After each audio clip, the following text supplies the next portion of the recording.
center or man? I'm waiting for you guys. I don't know. Look at the duck. Must be some video. Oh, you have a dog on already?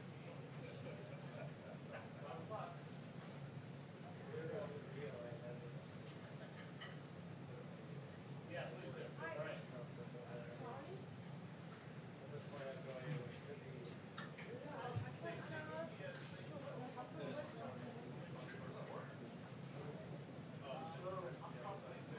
So the order is pretty simple. Here we go. AP is here. Loiters, AFP, wash post, Getty, I'm all the way there? and nothing the cuts. No. Wait, hold on. Where's our Fifth today's over there. Let's AP is here. Loiters is over here. AFP, ISD? you know, wash post, Getty. Where's Steve? It's right there. Wash post is where you are now. No, where's New York Times? New York Times is to my right here. You want to look? It has nothing to do with the order that we go in the Oval Office. It's the order that we took positions the first day. It's nothing to do with the order that we go in the Oval Office. That's what everybody's always confused with. So this was the original day. AP, Reuters, and people pick these spots. And then we rotated from those original spots. Look at there, I'm in there. You're in on that. Wait, No, he just told me. hang on. Where it's. AP is here, Reuters is in the next spot, ASP is in the next spot. Wash post, Getty, highlights are, you're in the cuts. Yep, Oh, so I'm in there. yep.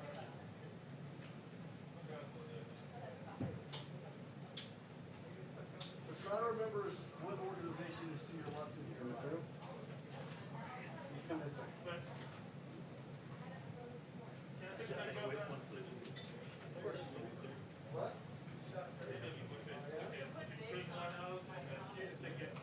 I'm gonna do it a little better so it's easier to read. It needs to be like that.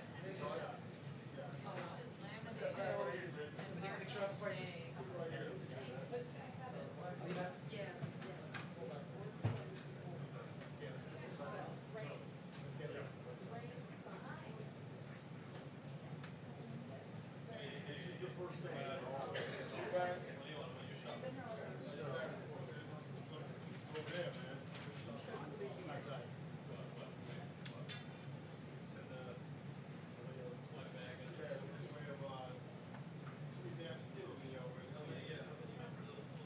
Is this Fox's pool day? Is this Fox's pool day? Every day. I told you we got keys to this joint. I love you.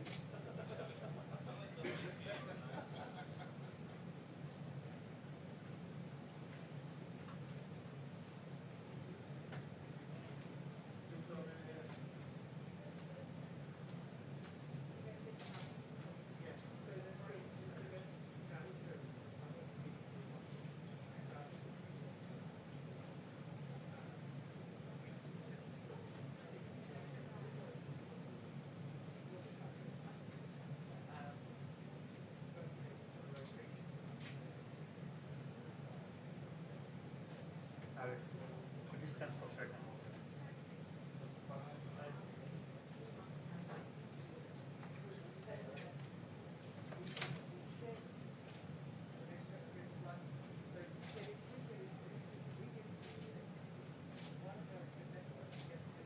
Thank you.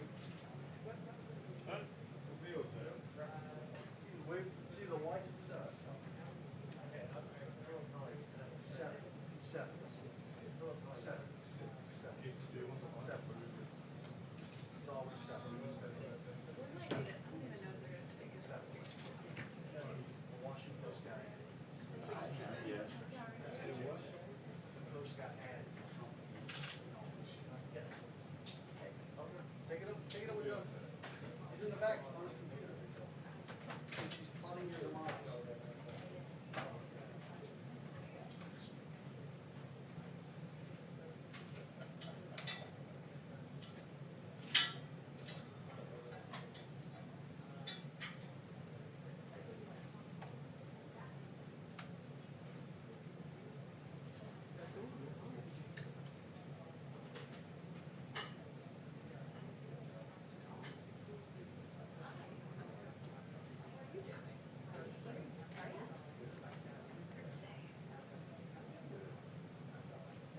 probably start within about an hour or so.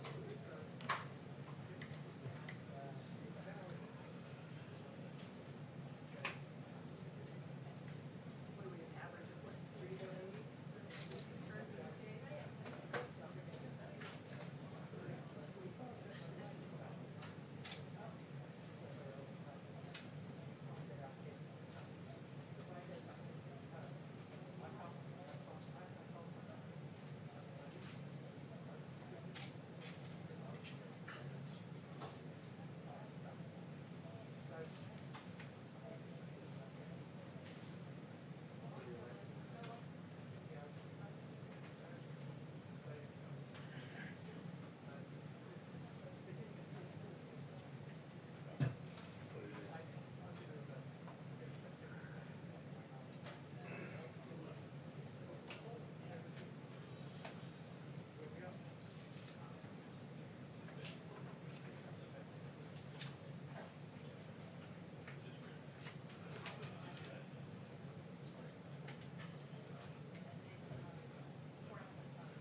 The briefing will now begin at 5:30. Who saw that coming?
Actually happened at Target. I forgot this in the car, and they didn't let me in the first time, so I had to go back and get it. I'm actually running back to my car because I realized I forgot my mask. And with more than 1,700 cases in Montgomery County and 48 deaths, shoppers we spoke to say they were happy to put on an extra layer of protection for themselves and others. You never would have thought you would do your daily activities, going out and taking these sort of precautions, but it's something that's necessary, for the safety of everybody else. People have to eat, and these people have to work. People like Levita, who, as we have all come to realize by now, are truly essential. Corey Smith, News 4. Prince George's County will impose a similar face mask requirement beginning on Wednesday. Meanwhile, in Virginia, Governor Northam continues to encourage residents to cover their faces, but he is not making it a requirement yet. Now to some big news in the Democratic presidential race. Vermont Senator Bernie Sanders appeared as a surprise guest.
All right, you ready?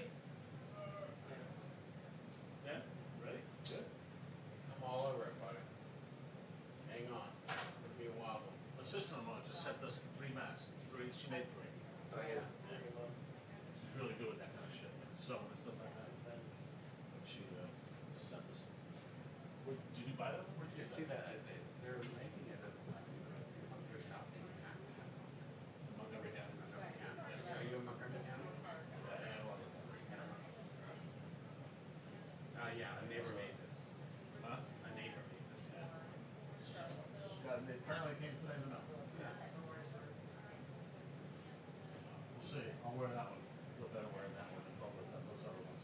We went out Saturday for a couple things that we needed for Easter dinner.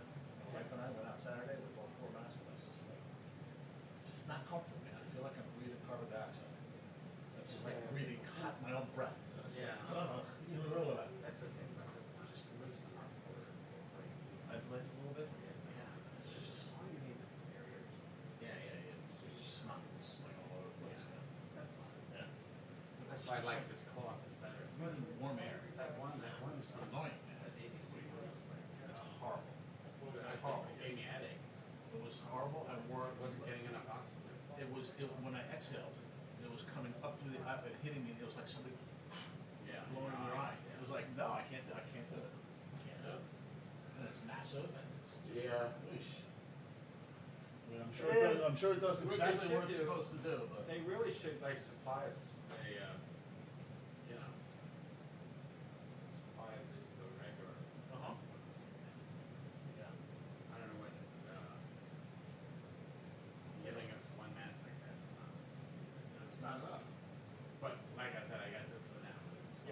That's what I'll be using mine now. Yeah, that's my umbrella too. How about that? Oh my God. I have a refrigerator in this place.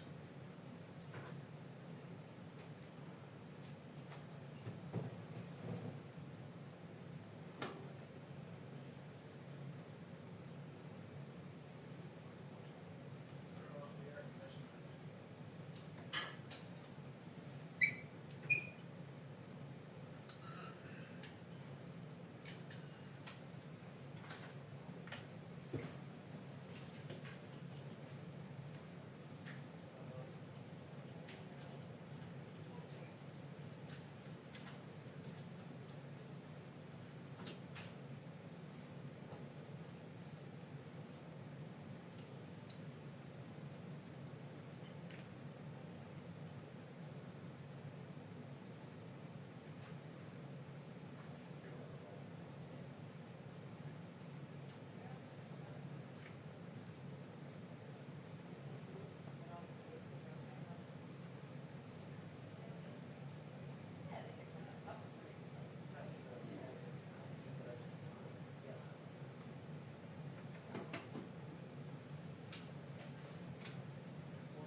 infringing on your space. They're almost back. I know that. The guest?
None taken. Do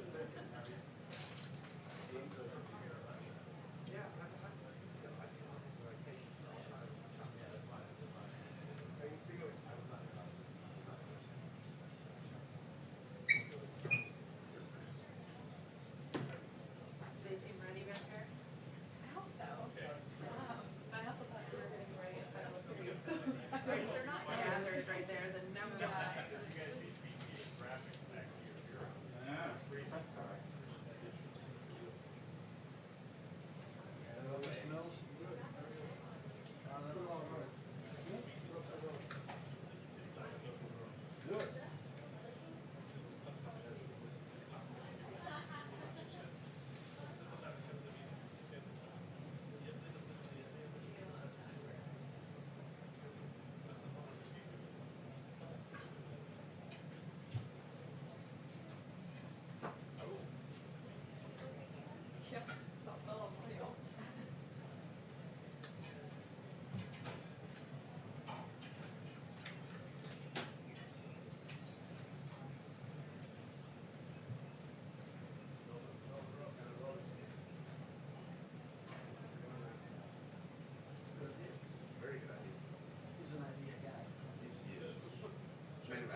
That's Alpha, that's Charlie, Delta, Echo.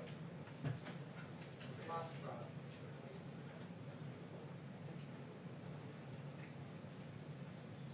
One, Mary, always on.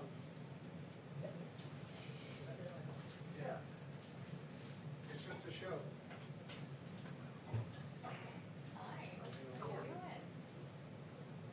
All good?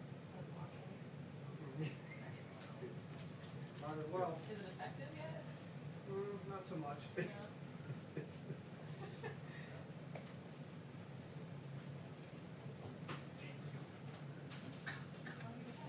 I'm good, how are you?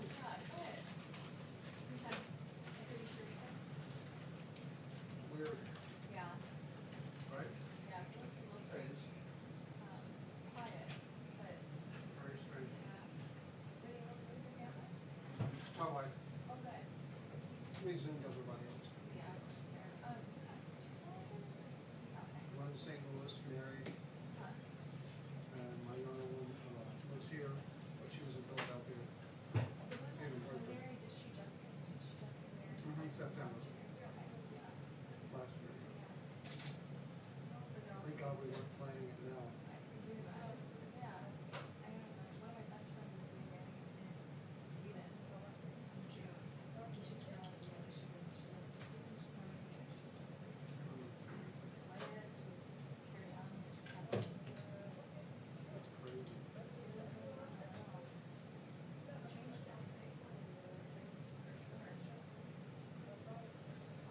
Sure has.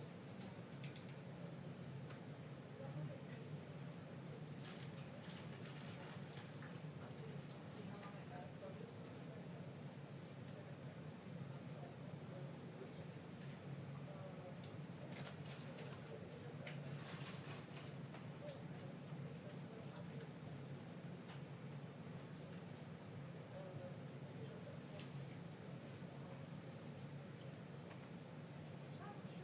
Don't worry, it wasn't me. I wasn't me. I know what you're doing. I'm not worried about you. Being slightly creepy. My apologies. Trust you implicitly. No idea what creepy is. So the guy standing up. Exactly. The old camera.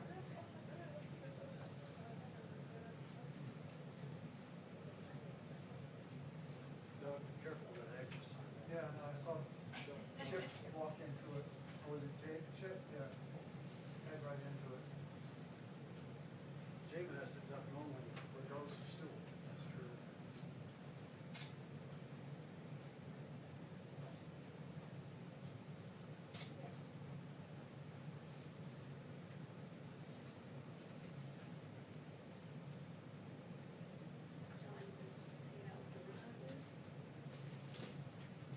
No, I stay far away from him at good times. So it's getting some things. Full of blow up. I think he looked better today than he was looking last week. Really? Yeah. He says the news and he has He just had some.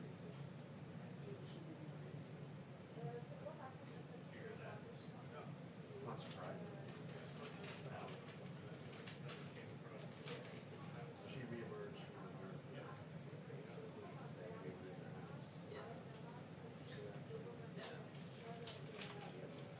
Video on her. Created by the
by 5:30. Sort of like 24 hours. Come on, Steve, what else you got? A lot of places.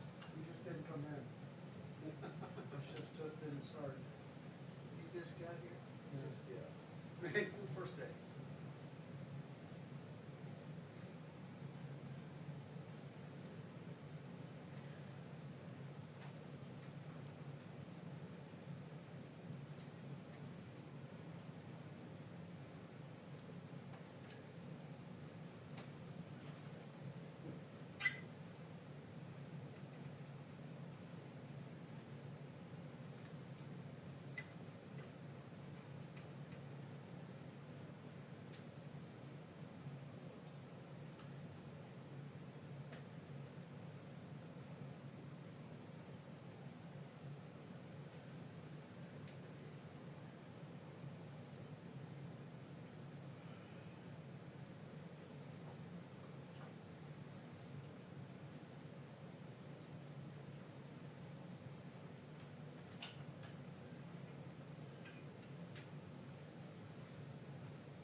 Minutes before the briefing begins.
Thank you very much, everyone. Before I begin, I'd like to offer my condolences and best wishes to the people all across our great South who have endured deadly tornadoes and other severe weather in Texas, Louisiana, Mississippi, Alabama, Florida, Georgia, Tennessee, and South Carolina. My administration will do everything possible to help those communities get back on their feet. We're speaking with the governors and representatives. FEMA's already on its way, and they got there as soon as we heard the word. I said, get out there. So FEMA's there, and you know the great job that FEMA does. It's really something very special. So we just want to say warmest condolences, and we're with you all the way. It's a tough deal. That was a bad level 5. That was a bad group. That's as high as it gets. It was a bad grouping of tornadoes, something that's something incredible. The power, the horrible, destructive power. America is continuing to make critical progress in our war against the virus. Over the weekend, the number of daily new infections remained flat. Nationwide, flat. Hospitalizations are slowing in hotspots like New York, New Jersey, Michigan, and Louisiana. This is clear evidence that our aggressive strategy to combat the virus is working and that Americans are following the guidelines. It's been incredible what they've done. You looked at the charts, and the charts are, and the models from early on predictions where 100 and 120,000 people looked like if they did well, they were going to unfortunately perish. And we're going to be hopefully way, way below that number. So that will be a sign of people doing things right, but it's still just a horrible thing all over the world. 184 countries. This is all a tribute to our wonderful healthcare advisors and experts who have been with us right from the beginning. We appreciate it so much. In fact, Dr. Fauci's here. Maybe I could ask Tony to say a few words before we go any further. Thank you very much. Tony, please. Thank you, Mr. President. Just a couple of things, and then I just want to make a comment about something that happened yesterday. You're going to hear from Dr. Burke soon about the numbers that we've been talking about, how things are starting to balance off. And I think the more as we go by each day, I think we're going to see, and again, I never like to get ahead of myself or of Dr. Burke's, but it looks like even though we've had a really bad week last week, remember when I was speaking to you before, I was saying this was really a bad week. There's still going to be a lot of deaths, but we're starting to see in some areas now that kind of flattening, particularly in a place that was a hot spot like New York. That's the first thing. The second thing is that I had a really very, very productive conversation with the Congressional Black Caucus this morning for about an hour, and they really wanted to know what exactly are we going to be doing in the immediate as well as the long range about the health disparities and the discrepancies both in infection and in poor outcome in the minorities in general, but specifically African American. And I mean, I made it very clear to them that what we have to do is focus on getting the resources where the vulnerable are to be able to get testing done, to be able to get the appropriate identification where proper and where appropriate to isolate and contact trace if we can, but also to help mitigate in a community that is suffering and suffering much more disproportionately. So I just wanted to get that out of the way. The other point I wanted to make is that I had an interview yesterday that I was asked a hypothetical question. And hypothetical questions sometimes can get you into some difficulty because it's what would have or could have. The nature of the hypothetical question was if, in fact, we had mitigated earlier, could lives have been saved? And the answer to my question was, as I always do, and I'm doing right now, perfectly honestly, say, yes. I mean, obviously, if mitigation helps, I've been up here many times telling you that mitigation works. So if mitigation works, and you instigate it and you initiate it earlier, you will probably have saved more lives. If you initiated it later, you probably would have lost more lives. You initiated at a certain time. That was taken as a way that maybe somehow something was at fault here. So let me tell you from my experience, and I can only speak from my own experience, is that we had been talking before any meetings that we had about the pros and the cons, the effectiveness or not of strong mitigations. So discussions were going on mostly among the medical people about what that would mean. The first and only time that Dr. Birx and I went in and formally made a recommendation to the president to actually have a, quote, shutdown in the sense of not really shutdown, but to really have strong mitigation. We discussed it. Obviously, there would be concern by some that, in fact, that might have some negative consequences. Nonetheless, the president listened to the recommendation and went to the mitigation. The next second time that I went with Dr. Birx into the president and said, 15 days are not enough. We need to go 30 days. Obviously, there were people who had a problem with that because of the potential secondary effects. Nonetheless, at that time, the president went with the health recommendations, and we extended it another 30 days. So I can only tell you what I know and what my recommendations were. But clearly, as happens all the time, there were interpretations of that response to a hypothetical question that I just thought it would be very nice for me to clarify because I didn't have the chance to clarify. Thank you. Excuse me? The date.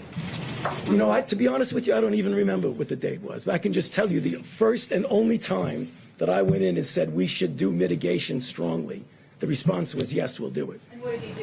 Is that the travel restrictions? No, the travel restriction is separate. That was whether or not we wanted to go into a mitigation stage of 15 days of mitigation. The travel was another recommendation. When we went in and said we probably should be doing that, and the answer was yes. And then another time was we should do it with Europe, and the answer was yes. And the next time we should do it with the UK, and the answer was yes. In this interview, you said there was pushback. Yeah. Where did that pushback come from? No, it wasn't, and that was the wrong choice of words. You know what it was? When people discuss, not necessarily in front of the president, when people discuss, they say, well, you know, this is going to have maybe a harmful effect on this or on that. So it was a poor choice of words. There wasn't anybody saying, no, you shouldn't do that. Are you doing this voluntarily, or did the No, president I'm doing advise it. you? Everything I do is voluntarily. Please, don't even imply that. So, Mr. President, the question By the way, is... the travel ban, that was earlier. The travel ban was done earlier. And if you look at statistics, I happen to write a couple of them down. If you look at statistics, so on January 6th, that's long before the dates you're talking about, there were, CDC issued a travel notice for Wuhan, China, a notice, before there was even a confirmed case of the virus in the United States. That's on January 6th. This is all documented because we have so much fake news. I like to document things. January 6th, long before the dates we're talking about, CDC issued travel notice to Wuhan, for Wuhan. On January 11th, we have 0 cases in the United States. 0. We don't have any cases. So there are no cases reported that we know of. This is January 11th. The CDC issued a level 1 travel notice for health, while there were still no confirmed cases. So we had 0 cases. People want me to act. I'm supposed to close down the economy, the greatest economy in the history of the world, and we don't have 1 case confirmed in the United States. That's January 11th. On January 17th, the CDC began implementing public health entry screenings at 3 major U.S. airports that received the greatest volume of passengers from Wuhan at my instructions. There was not a single case of the coronavirus in the United States. So on January 17th, there wasn't a case, and the fake news is saying, oh, he didn't act fast enough. Well, you remember what happened. Because when I did act, I was criticized by Nancy Pelosi, by Sleepy Joe Biden. I was criticized by everybody. In fact, I was called xenophobic. I was asking Biden to please define that for me. I was called other things by Democrats and some others, not too many others, actually. So that, by the media, definitely. Now, on January 21st, this is long before the time we're talking, because when Tony's talking, I believe he's talking about the end of February. On January 21st, okay, still early, there was 1 case of the virus. At that time, we called it the Wuhan virus, right? Wuhan. There was one case in the whole United States. We had one case. This is all documented. It all comes from you. A lot of it comes from you people. On January 21st, the CDC activated an emergency operations center. There was just one case, one person. That's why that ad was such a phony. There was one person in the United States. You know, they use the ad, there's only one person. That statement was made at that time. One case in the whole United States, one case. I'm supposed to shut down the government, the biggest economy in the history of the world. Shut it down. We have one case. 7 cases were on January 31st. Now, on January 21st, there was a case. Not one person had died. You heard that, Steve, right? Not one person. So we have this massive country, the United States of America. We have the greatest economy in the world, bigger than China's by a lot, right? Because of what we've done over the last 3.5 years, prior to the virus, but including the virus. So we have the biggest economy, the greatest economy we've ever had, the highest employment numbers, the best employment numbers, best unemployment numbers also, the best of everything. So on January 31st, think of it, not one person has died. Not one. Nobody died. Not one, John. I don't think you'll find any. This is reported by CDC, confirmed by the news, which doesn't mean anything to me because they don't tell the truth. But CDC reported January 31st, not one person has died, and I issued a travel restriction from China. Think of it. So nobody died, and I issued. You can't get earlier than that. So we have nobody died, and I said, China, you can't come in. I'm sorry. Because I saw what was going on. It wasn't so much what I was told. It was that I saw what was going on, and I didn't like it. But I didn't speak to Tony about it, didn't speak to very many people about it. I didn't like it. So what did I do? Ready? January 31st, in the United States, not one person had died because of the Wuhan virus. So I issued travel restrictions on that date, even though nobody died, and I got brutalized over it by the press because I was way too early. I shouldn't have done it. Brutalized by the press. But, you know, sort of I've been brutalized for the last 4 years. I used to do well before I decided to run for politics. But I guess I'm doing okay because, to the best of my knowledge, I'm the President of the United States, despite the things that are said.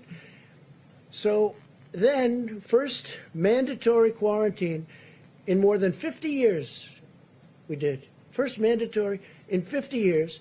The same restrictions that the Democrats and the media called xenophobic. Now, Joe Biden said he's a racist. Called me a racist because I said we're shutting down entry from China. We're shutting it down. He called me xenophobic and he called me a racist and other things.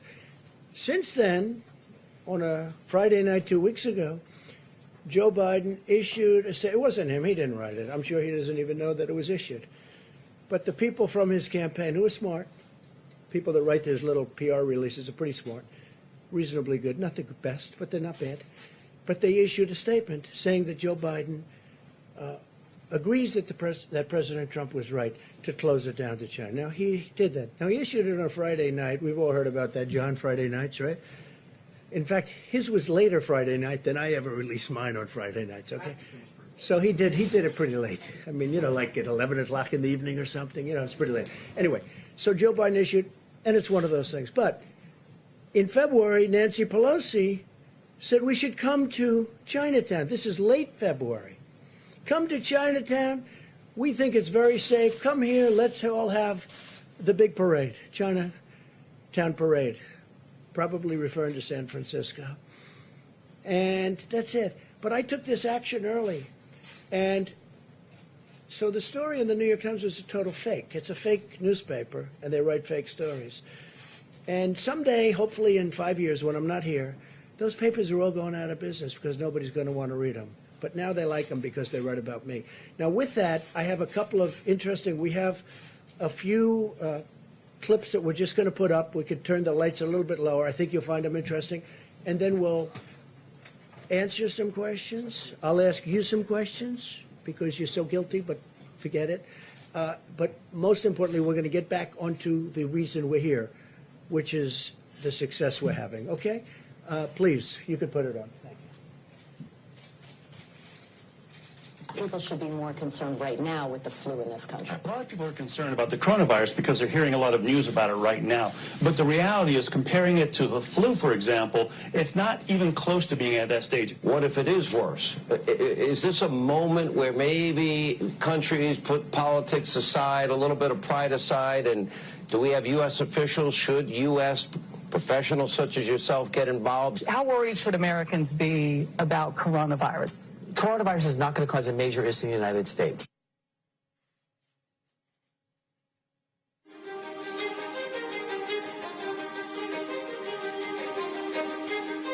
Well, we've asked them to accelerate whatever they're doing in terms of a vaccine. We will be suspending all travel from Europe to the United States for the next 30 days. To unleash the full power of the federal government in this effort today, I am officially declaring a national emergency. Medicare patients can now visit any doctor by phone or video conference at no additional cost. The first 1 million masks will be available immediately.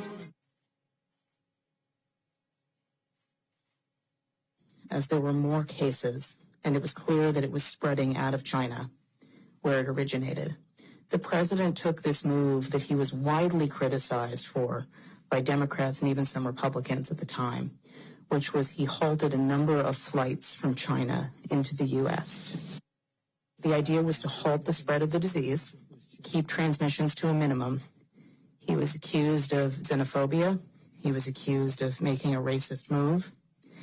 At the end of the day, it was probably effective because it did actually take a pretty aggressive measure against the spread of the virus.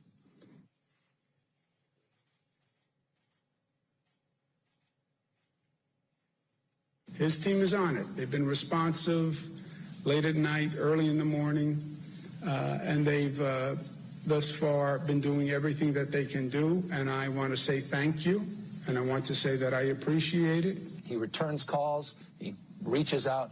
He's been proactive. We got that Mercy ship down here in Los Angeles. That was directly because he sent it down here. 2,000 medical units came to the state of California, these FMS, these field medical stations, and that's been very, very helpful. The president has been outstanding through all this. The vice president's been outstanding. Members of the coronavirus task force, very responsive. We had asked if we could have, New Jersey could have access to a piece of the beds that are on the USNS Comfort, and the president came back, called me a few minutes before I walked in here to say indeed they would grant that to New Jersey. So that's a big step for us in addition to all the other capacity. That news is literally hot off the press. And I thank the president and vice president who are on the call together. President Trump approved Arizona's request for a presidential major disaster declaration. I want to thank the president for a quick turnaround. We requested this on a Wednesday, and we had approval by Saturday morning. And we are grateful to the administration for their continued support and responsiveness. Well, first of all, I want to thank the president and the vice president for doing a really good job of communicating with all the governors. So we could give you hundreds of clips like that from governors, including Democratic, or Democrat as I call them, governors, which is actually the correct term. We could give you hundreds of clips just like that. We have them.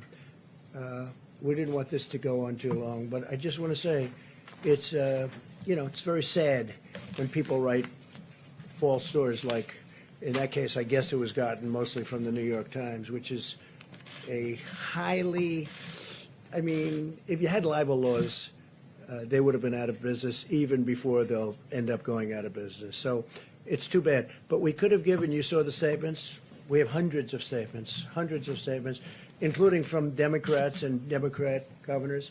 And if you look, they were all saying, we need ventilators, you don't hear ventilators anymore. They have all the ventilators they need, which we were right about. We said, you're asking for too many, you don't need that.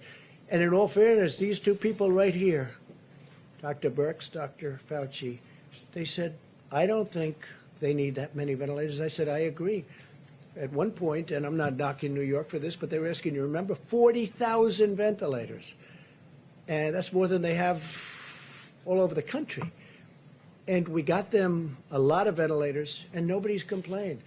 We got them, as you know, beautiful. We built hospital rooms all over the country. The governor of Louisiana, John Bel Edwards, was very nice. He said, you know what, you don't have to build a second hospital. Because good news is happening. They're not able to fill the beds. They needed 2 hospitals. We built one. It was perfect. We're just starting the other. I called him up. I said, do you think we should build the second one? I don't think you're going to need it. He said, let me get back. He got back. We didn't need it. With Governor Cuomo, in all good spirit and faith, he wanted to have the Jacob Javits Center done. And we built 2,900 incredible beds, incredible.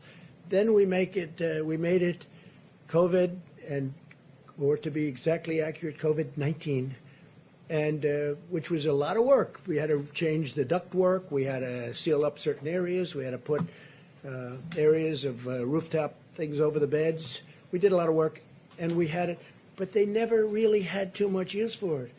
And they called also, Mayor de Blasio, rightfully, he called, he said, would it be possible to get more medical help?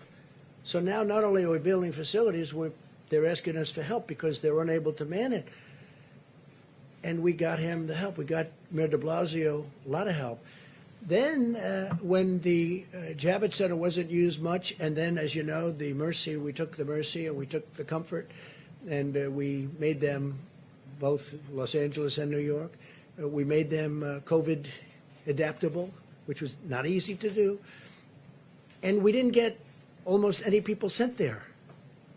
They didn't need them at the beginning because they didn't need it for anything but this, because there were fewer accidents, fewer motorcycles, fewer everything. And what we did was like an incredible job, but they didn't need them. It turned out they were there. We were ready. You know the expression, they have an expression, ready, willing, and able. We were ready, willing, and able. What the Army Corps of Engineers did was a miracle. What FEMA did was a miracle. What the doctors did. So I got a call 2 days ago from the mayor of New York. He said, could you help us even more with medical personnel? And we sent, I think it was 448 doctors, nurses, and respiratory experts, real experts. And I got a call from the mayor, and he said, I want to tell you, incredible, these people are incredible. He said they lifted the spirits of the hospital workers from New York City like nothing I've ever seen. He was unbelievable what he said, was really appreciated, and I let them know that. I let the military people. He said they went in there so brave, so incredible. They lifted the spirits of everybody.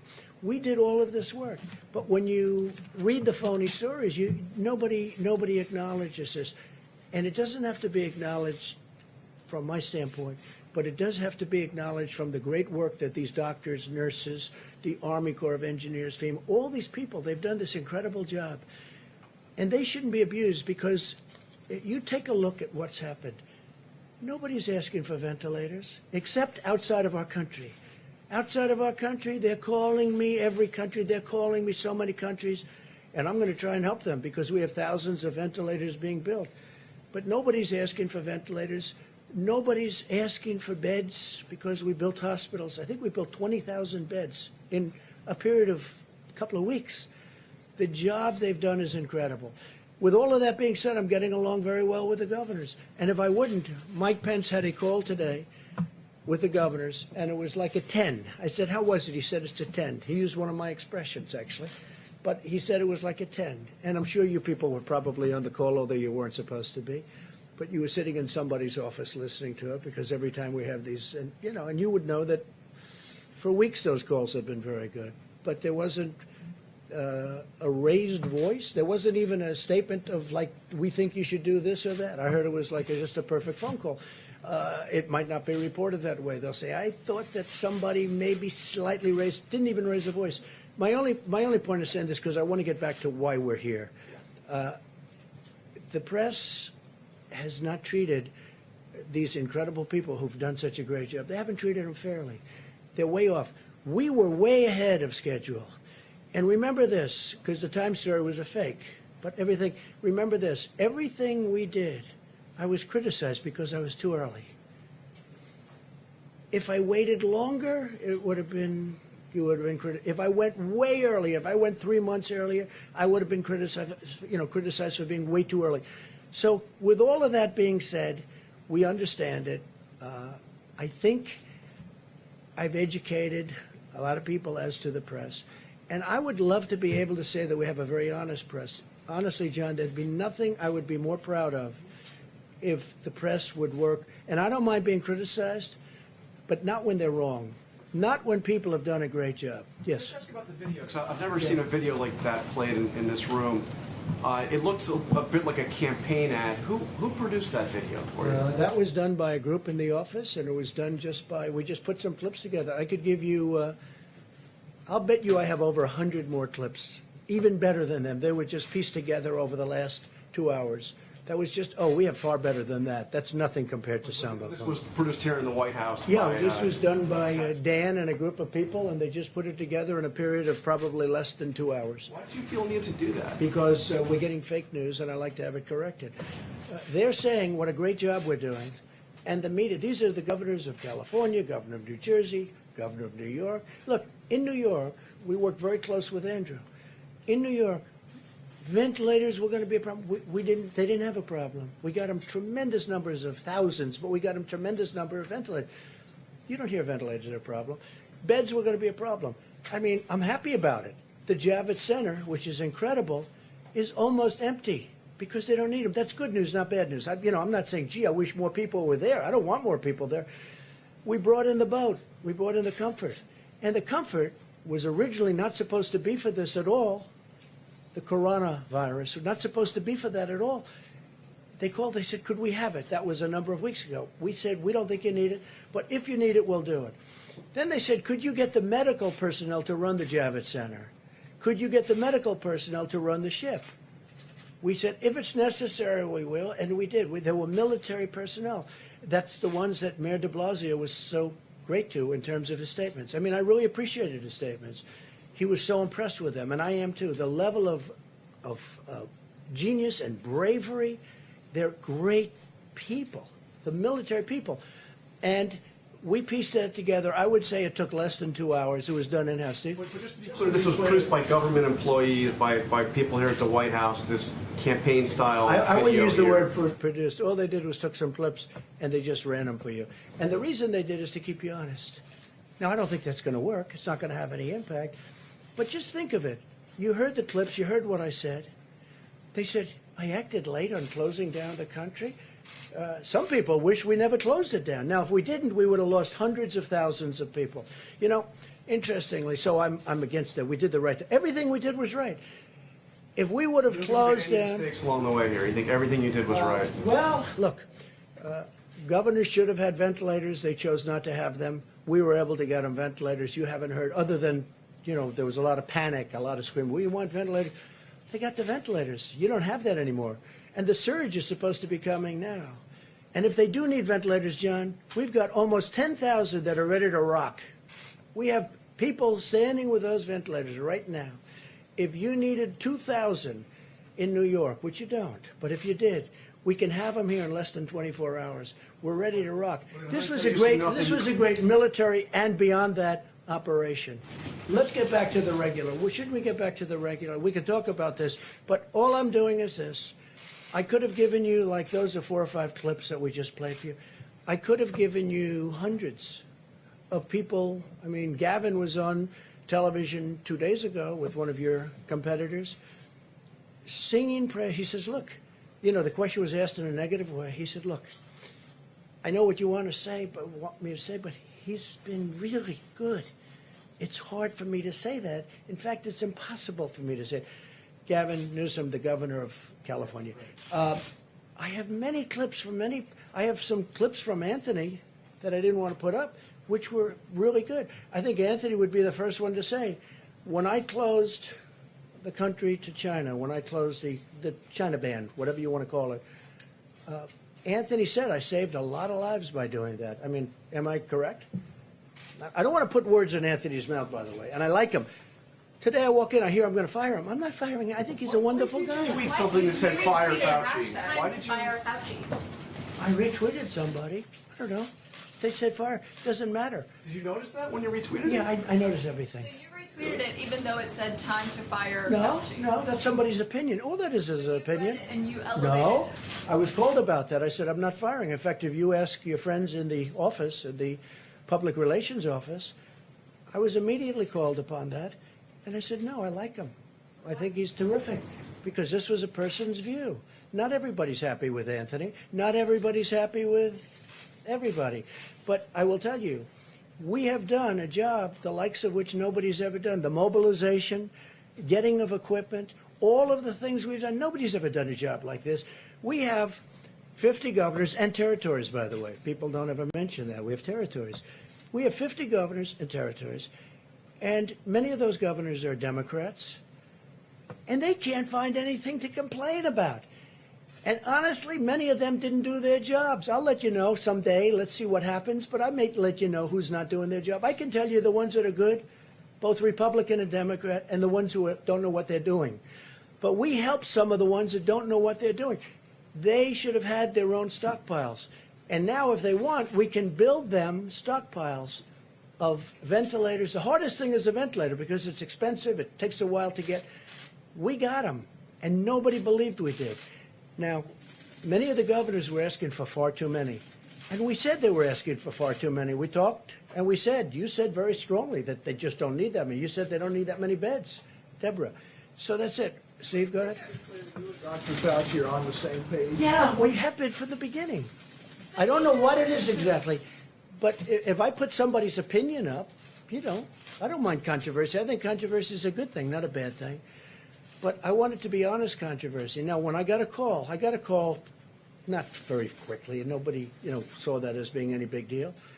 They said, how are you doing with Dr. Fauci? I said, I'm doing great. And I didn't talk to Dr. Fauci even until we just got here. Dr. Fauci asked one of the people if he could get up and speak. And he did. So he said that And the they totally question- misinterpreted him. I saw what they did. Can I ask you, he said the question was hypothetical, but what he was just acknowledging is that lives would have been saved if the mitigation practices were put into place earlier. That seems obvious. Do you not agree with that? Here's the thing. Now, what he really is saying, though, but how could you have done it? Look, I just went over stats with you, right here. How do you close it up? You have no deaths and no cases on January 11th. Doctor, would you recommend closing the United States of America?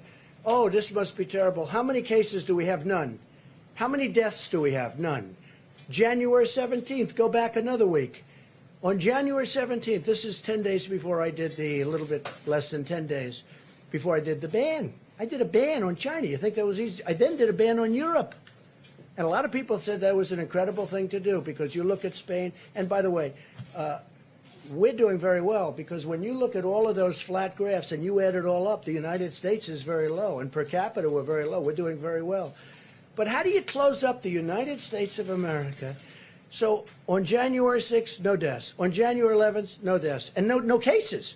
On January 17th, no cases, no deaths. I'm supposed to close up the United States of America when I have no cases. You didn't close it down in the middle of March. You did close it down earlier. I closed That's the down question. from It's not China. about January. Excuse me. I closed it down from China.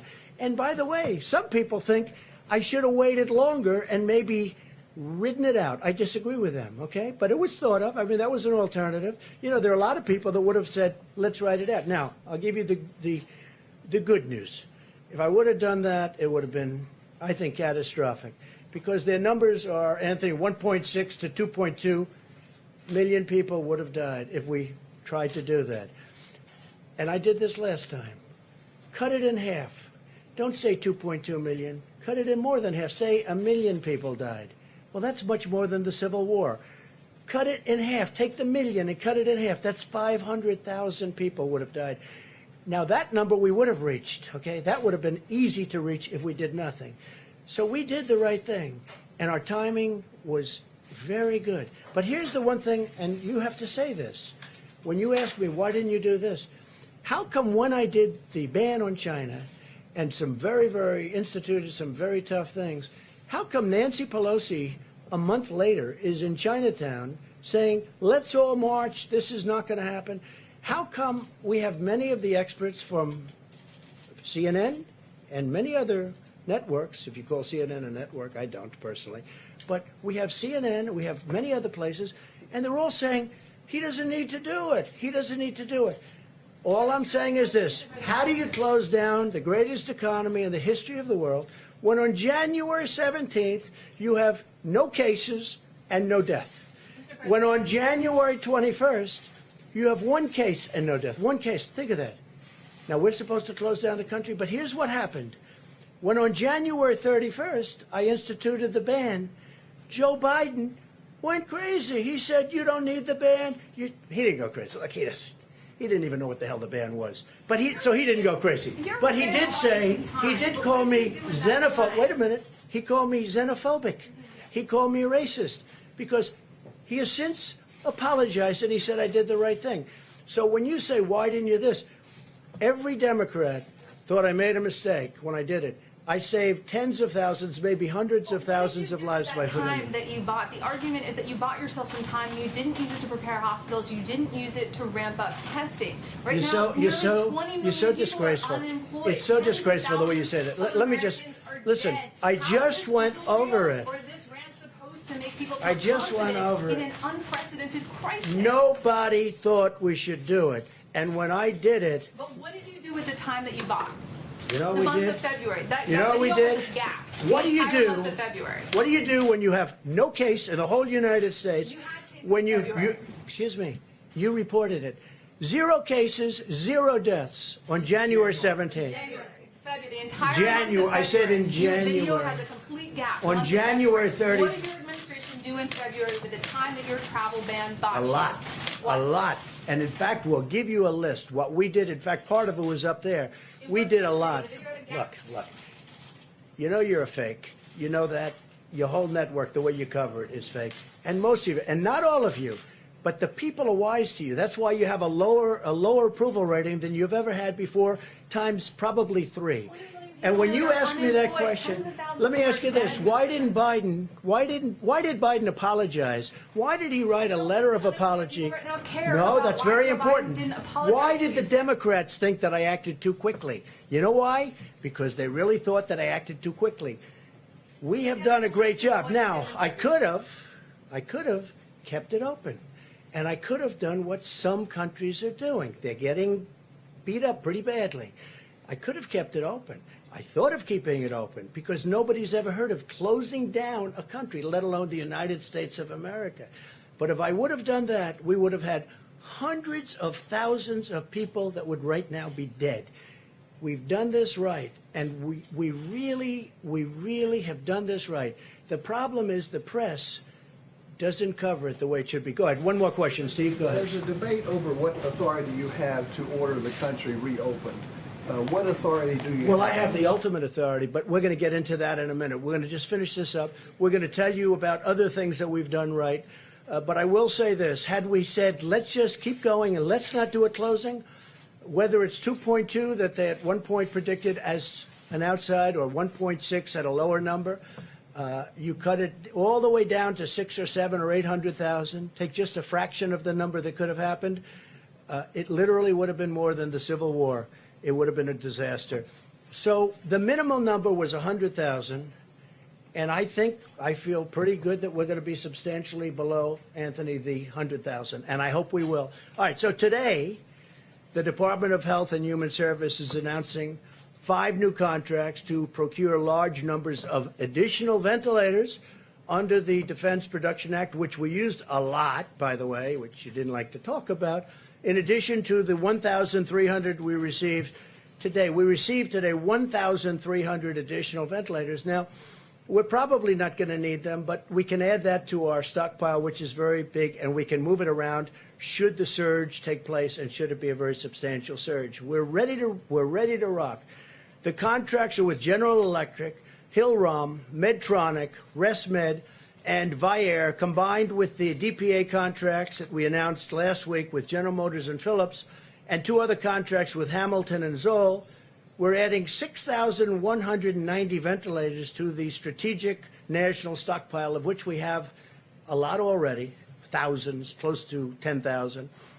But this will be added by May 8th, another 29,000 by the end of May. and more than 120,000 total we will have by the end of the year. Now, we're going to help other countries. We're going to help states if they need it. We may help some states stockpile. You know, they're supposed to buy their own stockpile. They have state stockpiles. They're supposed to be using that. And unfortunately, most of the states weren't there. And a lot of people didn't want to talk about it, but they weren't there. We will talk about it at the right time if you want to. I at this point, I'm more focused on getting past this nightmare of an epidemic or a pandemic, anything you want to call it. We got to get past it. No one who has needed a ventilator has not gotten a ventilator. Think of that. You know, you heard all about ventilators, ventilators. We need ventilators because they didn't have them, because the state should have had them. No one who has needed a ventilator has not gotten a ventilator. No one who has needed a hospital bed has been denied a hospital bed. That's not even really our responsibility. Now, if we can help, we're going to do it. But that's where the Army Corps of Engineers did such a great job. We built over 20,000 beds. In fact, we built thousands more than we've actually needed to be safe. We wanted to be safe, and they rose to this incredible occasion. I mean, we built more beds than we thought. We thought in Louisiana we were going heavy. And again, when I called the governor, I said, maybe we shouldn't build that second hospital because we don't want to build it if you don't need it. He called back. He said, I don't think we're going to need it. They had 1,000 rooms, 1,000 beds. And they used a lot of them, but they didn't need the other one, so we stopped it because we don't want to waste. But we're prepared to build thousands more should we need it. I don't think we're going to need it because it looks like we're plateauing and maybe even in many cases coming down. In addition, we've ordered a total of 60 mobile contamination systems. So the decontamination system from Bethel in Ohio is an incredible thing because it takes the masks and up to 20 times you can decontaminate a mask. And I've been asking from the beginning, why can't we sterilize and sanitize these masks? And it turned out we can. And there was a great company in Ohio. They sent us some great equipment, and they're doing that now. And now we're going to have more than 33 million N95 masks per week. Will be cleaned, decontaminated, and it'll be great.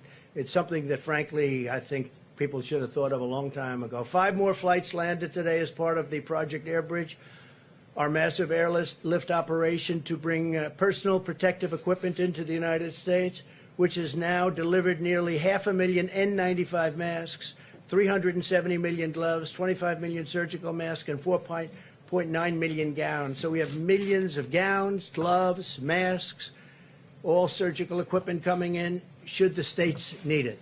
Now, the states are supposed to be buying their own stuff, but should they need it, we are ready to give them because we're building up our stockpile again like crazy. Remember, I and you saw the stories, I inherited this administration, Mike, myself, the whole administration, we inherited a stockpile where the cupboards were bare. There was nothing. And I say it, and I'll say it again, just like we didn't have ammunition, we didn't have medical supplies, we didn't have ventilators, we didn't have a lot of things that should have been had, and you can read your own stories on that because you know what happened. They didn't want to spend the money, but we did. To date, we've facilitated the supply of more than 38 million N95 masks nationwide. This week, we'll be sending 2 million N95 masks to the Commonwealth of Pennsylvania.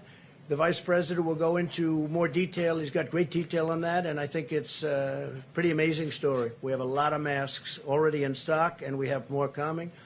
We're further expanding hospital surge capacity in key areas of the opening, and we have a portion of certain VA hospitals and non-veteran coronavirus patients, including at the East Orange, New Jersey Medical Center, as well as facilities in Manhattan and Brooklyn. They're ready, they're able, they're beautiful. Hopefully we won't need too many of them because, frankly, we built everything that the governors wanted, and in many cases it's too much. We told them it was too much, but we wanted to err on the side of caution. The United States has now conducted nearly 3 million tests for the virus. 3 million, the most of any nation. We are performing approximately 115,000 tests every single day, and our rate of testing is especially high in areas hardest hit by the virus. If you look, and that's really, and it's hit some areas, the virus very, very hard. For example, per capita testing in New York is higher than the rest of the world. The NIH, CDC, and FDA are also currently validating several antibody tests that will allow us to determine whether someone has already had the virus and potentially become immune to infection. We're looking at that. The antibody tests are going to be very interesting over the next short while. A lot of things are being developed as we speak. In the race to develop effective treatments, the drug company Gilead announced that its drug remdesivir has shown promising results, very promising, in compassionate use settings. In addition, the FDA has just granted emergency use authorization for a device that removes certain proteins from the bloodstream, possibly preventing a patient's immune system from overreacting to the virus and damaging vital organs, which is a big problem. Furthermore, over the last 7 days, my administration has deployed roughly 28 million doses of hydroxychloroquine from our national stockpile. We have millions of doses that we bought, and many people are using it all over the country. And just recently, a friend of mine told me he got better because of the use of that drug. So who knows? And you combine it with Z-Pak, you combine it with zinc, depending on your doctor's recommendation, and it's having some very good results, I'll tell you. I think if anybody recommended it other than me, it would be used all over the place, to be honest with you. I think the fact that I recommended it, I probably set it back a lot. But it's a lot of good things are happening with it, a lot of good tests. Scientists are also pursuing a blood therapy known as convalescent plasma. Convalescent plasma. This therapy uses antibodies from the blood of recovered patients to treat those who are sick. And this is something that actually is a very old procedure, but it's done in a very modern way. During this difficult time, we're also working to ensure that the 2020 census is completed safely and accurately. We may be asking for an extension because obviously they can't be doing very much right now. They wouldn't even be allowed to do it. So the census, we're going to be asking for a delay, a major delay. I think how can you possibly be knocking on doors for a long period of time now? The Census Bureau recently made the decision to temporarily suspend its field operation data collection activities to help stop the spread. In addition, while millions of Americans continue to complete their questionnaire online, the Census Bureau has asked Congress for a 120 extension. I don't know that you even have to ask them. This is called an act of God. This is called a situation that has to be, they have to give. And I think 120 days isn't nearly enough. My administration is also taking bold action to help American workers. On Friday, Americans began receiving the cash payments authorized by a historic $2 trillion relief bill. By the end of the week, nearly 80 million Americans will receive a total of $147 billion. And from what the Secretary of the Treasury tells me, that's very much on time and going very nicely. He'll be speaking in a moment. In payments, these payments go directly into the banks and the bank accounts of these people. Millions of additional payments will follow. The typical family of four will receive $3,400. That's for a family of four. That's something. Additionally, through our Paycheck Protection Program, which is a tremendous success, and they should extend it and increase it. This has been a tremendous success. So successful that the banks are taking a little bit longer to distribute the money, but it's going rapidly. We've now processed over $200 billion in loans to help small businesses retain their workers. Now we urgently need lawmakers to set aside the partisan agendas and to replenish this program with new funds because it's really something that has been an incredible success. And they need more money to keep it going, to take care of these businesses and keep them open. I want to thank the many governors, health professionals, scientists, and business leaders for their incredible hard work and input over the past month, and even long beyond a month, Mike, I would say. You know, we've been working together with a lot of them for, it seems like, forever. I've been having many discussions with my team and top experts, and we're very close to completing a plan to open our country, hopefully even ahead of schedule. And that's so important. We will soon finalize new and very important guidelines to give governors the information they need to start safely opening their states. My administration's plan and corresponding guidelines will give the American people the confidence they need to begin returning to normal life. That's what we want. We want to have our country open. We want to return to normal life. Our country's going to be open, and it's going to be successfully opened. And we'll be explaining over a very short number of days exactly what is going to be. We've also, as you probably heard, developed a committee.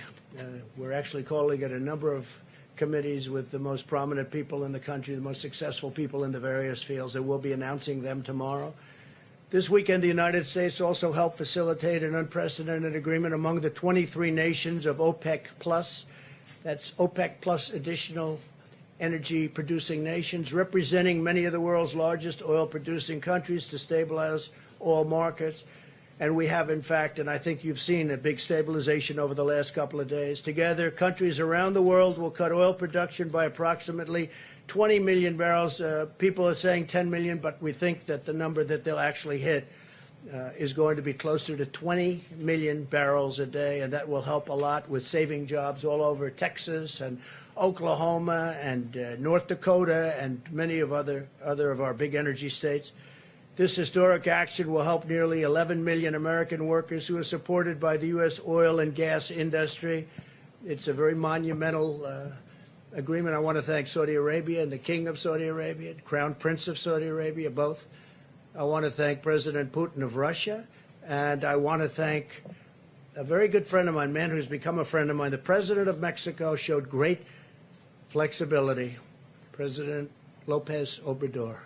He showed great flexibility and tremendous intelligence doing what he did. It was not that easy for him, and I want to thank Mexico and the President. This is a very historic deal, very historic, so we'll see how it all goes. In this time and challenge, and we are certainly in a time probably like we haven't been in many, many decades. We are strengthened and sustained by the bonds of love and loyalty that unite all Americans. I'm so proud of the American people. Everywhere you look, you see the patriotism of our people shining through, and the courage of our doctors and nurses on the front lines, in the dedication of our food supply workers, and in the commitment of every citizen to achieving victory over the virus. That's what's going to happen. It's going to happen sooner than people think, and we're going to be smart about it, very, very smart about it. We're going to be safe about it. We're going to be listening also to the great doctors and medical professionals. Together, we're beating back the invisible enemy, and we're paving the way for great resurgence, really a great resurgence for American prosperity. Our country wants to go back. They want to go back to work. They're going to go back safely, and that's what we want. I'd like now to ask Vice President Pence to say a few words, followed by Dr. Fauci and Dr. Birx. I think before we do this, because I know there's an emergency where they want Steve to come, so what I'll do is I'll ask Steve to come up, Secretary of the Treasury. You can talk a little bit and then maybe take a couple of questions about what's happening. Tell them the success we're having. Thank you very much. Thank you, Mr. President and Mr. Vice President. As you announced, we are very pleased that we are ahead of schedule on delivering the economic impact payments. These were what was known as the checks in the mail that we want to deliver in direct deposit. This is ahead of schedule. We started processing those last Friday. We expect that over 80 million hardworking Americans will get the direct deposit by this Wednesday. And we know how important that is to all of those hardworking Americans, many of which are at home not working at the moment. If you do not receive them by Wednesday, on Wednesday we will be launching at irs.gov. Click on irs.gov, go to Get Your Payment. If you filed a tax return in 2018 and 19 or 19, have that information available. You'll be able to ID yourself. You'll be able to put in your direct deposit information, and within several days, we will automatically deposit the money into your account. We want to do as much of this electronically as we can. It's very important in this day and age. It's more secure, and you don't have to go to the bank. If you are a Social Security beneficiary, you do not need to do anything. You will get a direct deposit. If you have not filed and did not need to file a 2018 and 19 return, you can go to irs.gov now and enter your information and authenticate yourself. So again, we are very pleased that that is ahead of schedule. I'd also like to announce the progress we're making on the new SBA program, the PPP. Let me just remind everybody, this is a brand new program that is now 1 week old. We have distributed and confirmed $230 billion of loans to over 4,600 lenders participating. That is multiples and multiples of anything that the SBA has ever done in 1 year before. And I especially want to thank the broad-based community banks that are participating. Again, over 4,600 banks. If you haven't had your loan processed, you will get it processed this week. As the President said, we've gone back to Congress and asked them for more money to make sure that every business has access to this. Let me also comment for the states. We are distributing out half the money this week to the states. That's a week ahead of time.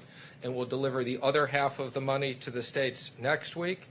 And then let me just finally comment, we've been working very closely with the Federal Reserve. Last week we announced expanded facilities and new facilities that total $2.3 trillion of liquidity. And in particular, I'd just like to highlight a Main Street lending facility that will be for companies between 1 worker and 10,000 people, so mid-sized businesses, and also a municipal facility for states and local governments to be able to access funds given the shortages that they have. So with that, I'm happy to answer any Do you have any questions. questions to Steve, please? Secretary Mnuchin. Thank you, sir. Both Speaker Pelosi and Minority Leader Schumer have said that they're in negotiations with you right now on additional funding for these small business loans, that package. Leader McConnell, though, has said that nothing should be added to the package, that it should just be specific to small business loans. What is the opinion of your administration? Should there be some sort of horse trading here, or should it just be small business loans? Well, the President's view and the Vice President's and my view is this was a bipartisan program. This SBA program, it wasn't a Republican program, it wasn't a Democrat program, it was a bipartisan program. We've committed to small businesses. We should top up that program now.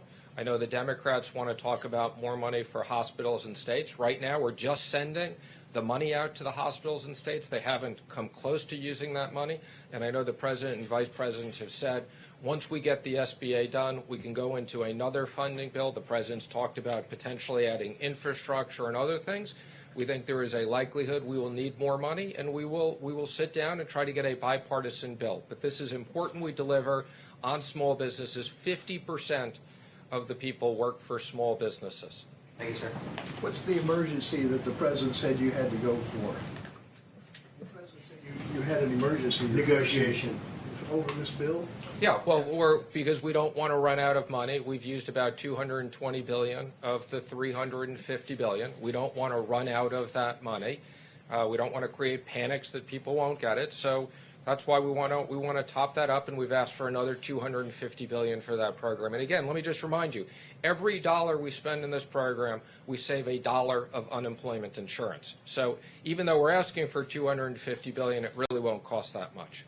Could I follow up? Do you have concerns about lifting the guidelines too soon? I mean, what's the economic impact? I understand the economic argument for getting people back to work, obviously, but what's the economic risk of lifting them too early and seeing a spike in cases again? Well, of course, there's economic risks in both directions. We reviewed with the President today a very broad list of over 100 business people that are going to help advise the President on what needs to be done to reopen the economy. We want to make sure, and again, the combination of economic impact payments, small business payments, enhanced unemployment insurance, the President made very clear we want to make sure that hardworking Americans have liquidity while we wait to reopen the government. So do you believe the government should be reopened, or the country, excuse me, should be reopened on May 1? I've had discussions with the President. I know he's considering it, and I believe he's going to make a decision later in the week. Everything has to be safe. What is your advice to the President? My advice is as soon as it's ready to open and based upon the medical professionals, and again, we're working very closely with the President and outside business leaders to develop a plan. I just wonder, I'd like to ask you, Mr. President, what do you think, if you could sketch for us what reopening the economy looks like? Do you think it's going to be everything open, or do you think... We'll be doing that over the next few days because we'll probably be making a statement about that and exactly what it looks like. I know what that looks like, but I also want to get the advice, in a sense. We have some of the biggest from every business on this council. We're actually setting up a number of different councils or committees, I guess you could call them. And we have a lot of smart people I think that they will give us some also good advice. But no, we want to be very, very safe. At the same time, we got to get our country open. And I understand that, Mr. President. Do you think there is a possibility then that what you do is you open it incrementally? Do you think people will go back to restaurants, concerts, the cinema? I do think so. Eventually they will. Yeah. And let me ask I think eventually they will do that, and I think we're going to boom. I think it's going to go quickly. Our people want to get back to work, and I think there's a pent-up demand like there hasn't been in a long time. And that's why you see the stock market. I mean, to think that the stock market's at the level it is right now, with all that this world and this country has gone, and look at the European Union, how badly decimated they've been. Look at other countries. Look at China, by the way. I've seen the numbers. Look at China. Look at how these countries have been just decimated by this. And to think that the stock market is at this tremendously high number, not that much, you know, it was looking a little bleak for a while, but it hit a certain point and then started going up. I think that's a great tribute to the fact that there's a demand. Yeah. Mr. President, thank you, sir. In regards to some of your tweets earlier today, and I think it was Steve's question, my question to you is what provision in the Constitution gives the President the power to open or close state economies? And then numerous provisions. We'll give you a legal brief if you want. And then we'll be looking forward to that, sir. But following up, what happens if you say, for instance, we want states to reopen, but California or New York do not open? What would you do then? I think everybody wants to open. I mean, so can I just ask one I other guess, thing on that could happen, but I don't think that would happen. States that have closed, ordered schools closed. It's been states that have ordered businesses like restaurants. That's because and I let bars that closed. happen. Because I would have preferred that. I let that happen. But if I wanted to, I could have closed it up. But I let that happen. And I like the way they've done it. And the 7 that remained really in sort of a semi-lockdown, if you look at those states, they've really done a very good job. They're very much different from a New York or from other places where they've been hit very hard. So you're prepared to take on states and say, I order you to open your schools, I order you to force kids to be able to go? Yes, Mr. President. Following up on that, there are 2 consortiums of states today, California, Oregon, Washington on the West Coast, northeastern states, totally representing about 100 million people, who said they're going to cooperate and decide when to reopen. Well, they can decide, but does that undermine what you're trying to do? No, not at all. Let me just tell you, very simple. I'm going to put it very simply. The President of the United States has the authority to do what the President has the authority to do, which is very powerful. The President of the United States calls the shots. If we weren't here for the states, you would have had a problem in this country like you've never seen before. We were here to back them up, and we've more than backed them up. We did a job that nobody ever thought was possible. It's a decision for the President of the United States. Now, with that being said, we're going to work with the states because it's very important. You have local governments. They're pinpointed. It's really, you talk about, it's like a microchip. They're pinpointed. We have local government that hopefully will do a good job. And if they don't do a good job, I'd step in so fast. But no, they can't do anything without the approval of the President of the United States. Go ahead, please. So if some states refuse to reopen and you order them to, the 10th Amendment of the Constitution says all powers that don't reside in the President or the Congress reside in the states. How do you overcome that? Well, if some states refuse to open, I would like to see that person run for election.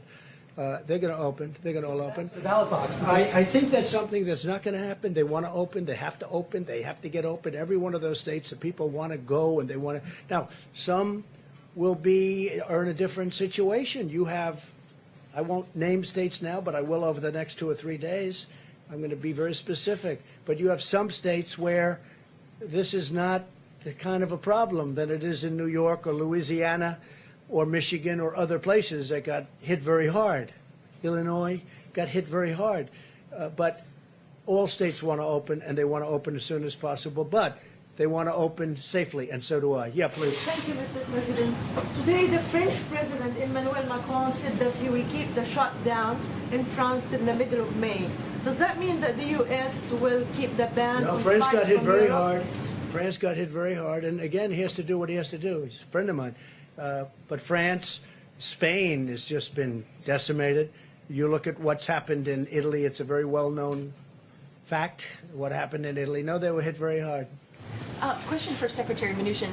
Has everybody that you would like to have, the 100 business people on the Economic Council, have they all been invited already? Have they all agreed to They haven't been invited yet. We just reviewed the names with the president today. And are they from all sectors? Energy? Yes, basically there's verticals, so every single area of the economy we wanted to be represented. Great. One other thing, is there anything else needs to be done to work on industry, oil industry jobs, to save oil industry jobs after the deal this past weekend? Well, I think there's always things. So we're working with Larry Kudlow. I mean, we have economic plans for every single part of the economy. Obviously, in the case of the oil industry, they've been hit especially hard because you've had both the supply issue and you've had the demand issue.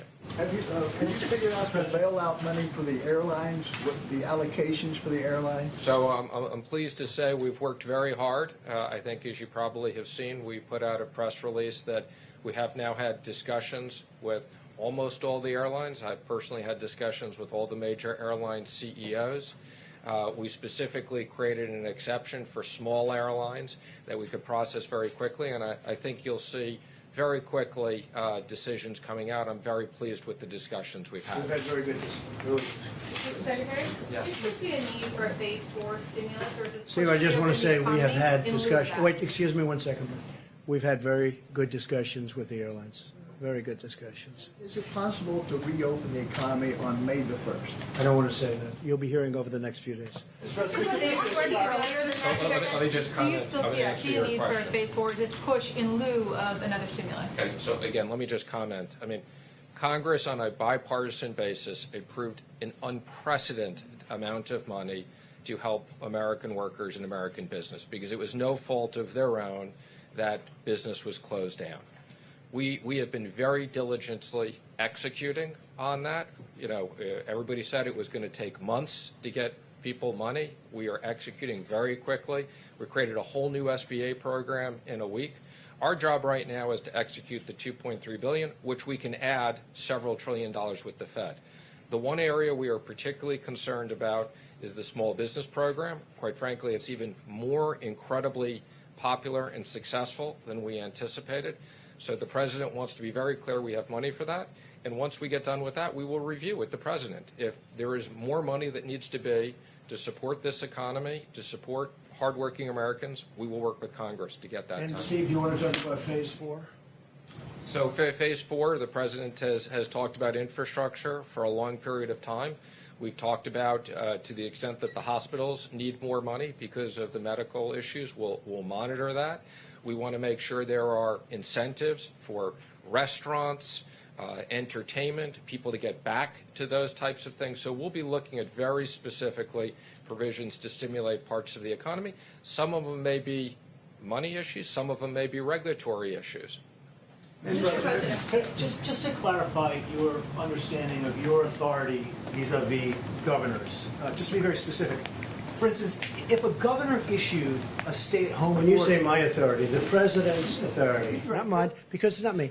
This is when somebody's the president of the United States, the authority is total. And that's the way it's got to be. Your authority is total. It's total. It's total. Your authority And the is governors total. know that. So if a The governors know that. Now you have a couple of bands of excuse me. You have a couple. Could you rescind that order? You have a couple of bands of Democrat governors, but they will agree to it. They will agree to it. But the authority of the President of the United States having to do with the subject we're talking about is total. Yeah, please, go ahead. One of the things we saw in your video about was the travel ban from Europe. As part of reopening America, do you want to reopen the borders so that people from Europe, from the UK... At the right time. A very good question, actually. Well, I'm going to have to take a look. I wouldn't say Italy's doing great right now, and I wouldn't say Spain's doing great right now. And we just heard that France is extending its stay-inside order, right? They've extended it. I just see that, and I think for a short period of time. But no, when they're back, we want to do it very quickly, but we want to make sure everything's good. No, right now we have a very strong ban. We're going to keep it that way until they heal. Weeks, months? What would you... Well, I can't tell you that. I have to see how are they doing. I mean, France just went for another 2 days, for another 2 weeks. We have to see, John. So Dr. Fauci said that you took his advice on the question of mitigation. He made the recommendation, you accepted it, you put it into place. As you make this next decision, which, well, I'm as not you sure have said, who, John. I'm not sure who really gave me advice on the band. I think I took my own advice on the band. I don't know. The social distancing I'm talking about, the shutting down, Okay. not of travel, but of activity. So my question is, as you make this next decision, which you have said may be the most difficult or important decision of your presidency, will you assure the American people that you will again take the advice of the doctors, of Dr. Fauci, of Dr. Birx? Will you take the advice of the health experts before you do that? I will, and many other people also. But I will absolutely take their advice. But would you go against their? Would you go against their recommendation if they say you need another 15 or 30 days? I don't think it would be likely because I think we're not very far from being on the same page. Please. Yes, Mr. President. One thing that Governor Cuomo said today is that states do not have the capacity to do mass COVID-19 testing ahead of a reopening. Well, they have to do it. Look, he they're says he supposed to can't be doing purchase it. the diagnostic tests or equipment and needs federal help. Well, so will the they may states need get help, that? but Will they get it? But they're there. They're on ground. They've got local mayors, local representatives. They have people that do it. Supplies. And what we did last time is unprecedented. We literally rebuilt tests. We rebuilt a whole industry because we inherited nothing. What we inherited from the previous administration was totally broken, which somebody should eventually say. Not only were the cupboards bare, as I say, but we inherited broken testing. Now we have great testing. I just left the top executives at Abbott. Who would have thought that would have happened, where they have such a great test as that?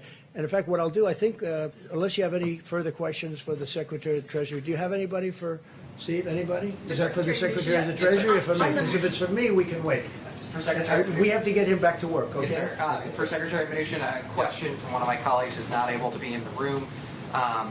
They're curious about the SBA rule that prevents small casinos from getting some of this relief. Is that something that you're taking a look at? Is there going to be a change to So not small casinos, but there are such things as small taverns and restaurants that have literally, small gaming things, and we are coming out with some additional guidance on that. But I want to be clear, it's not small casinos. Secretary Mnuchin? Secretary, Yes. there was a letter that some House Republicans sent this weekend about liquidity for mortgage servicers. Yes. Can you explain what you're looking at on that front? Sure. So I think I commented on this a week or so ago. We had a subcommittee task force at EVSOC that specifically studied this issue. We have all the appropriate people on it. Ginnie Mae has automatically taken some action.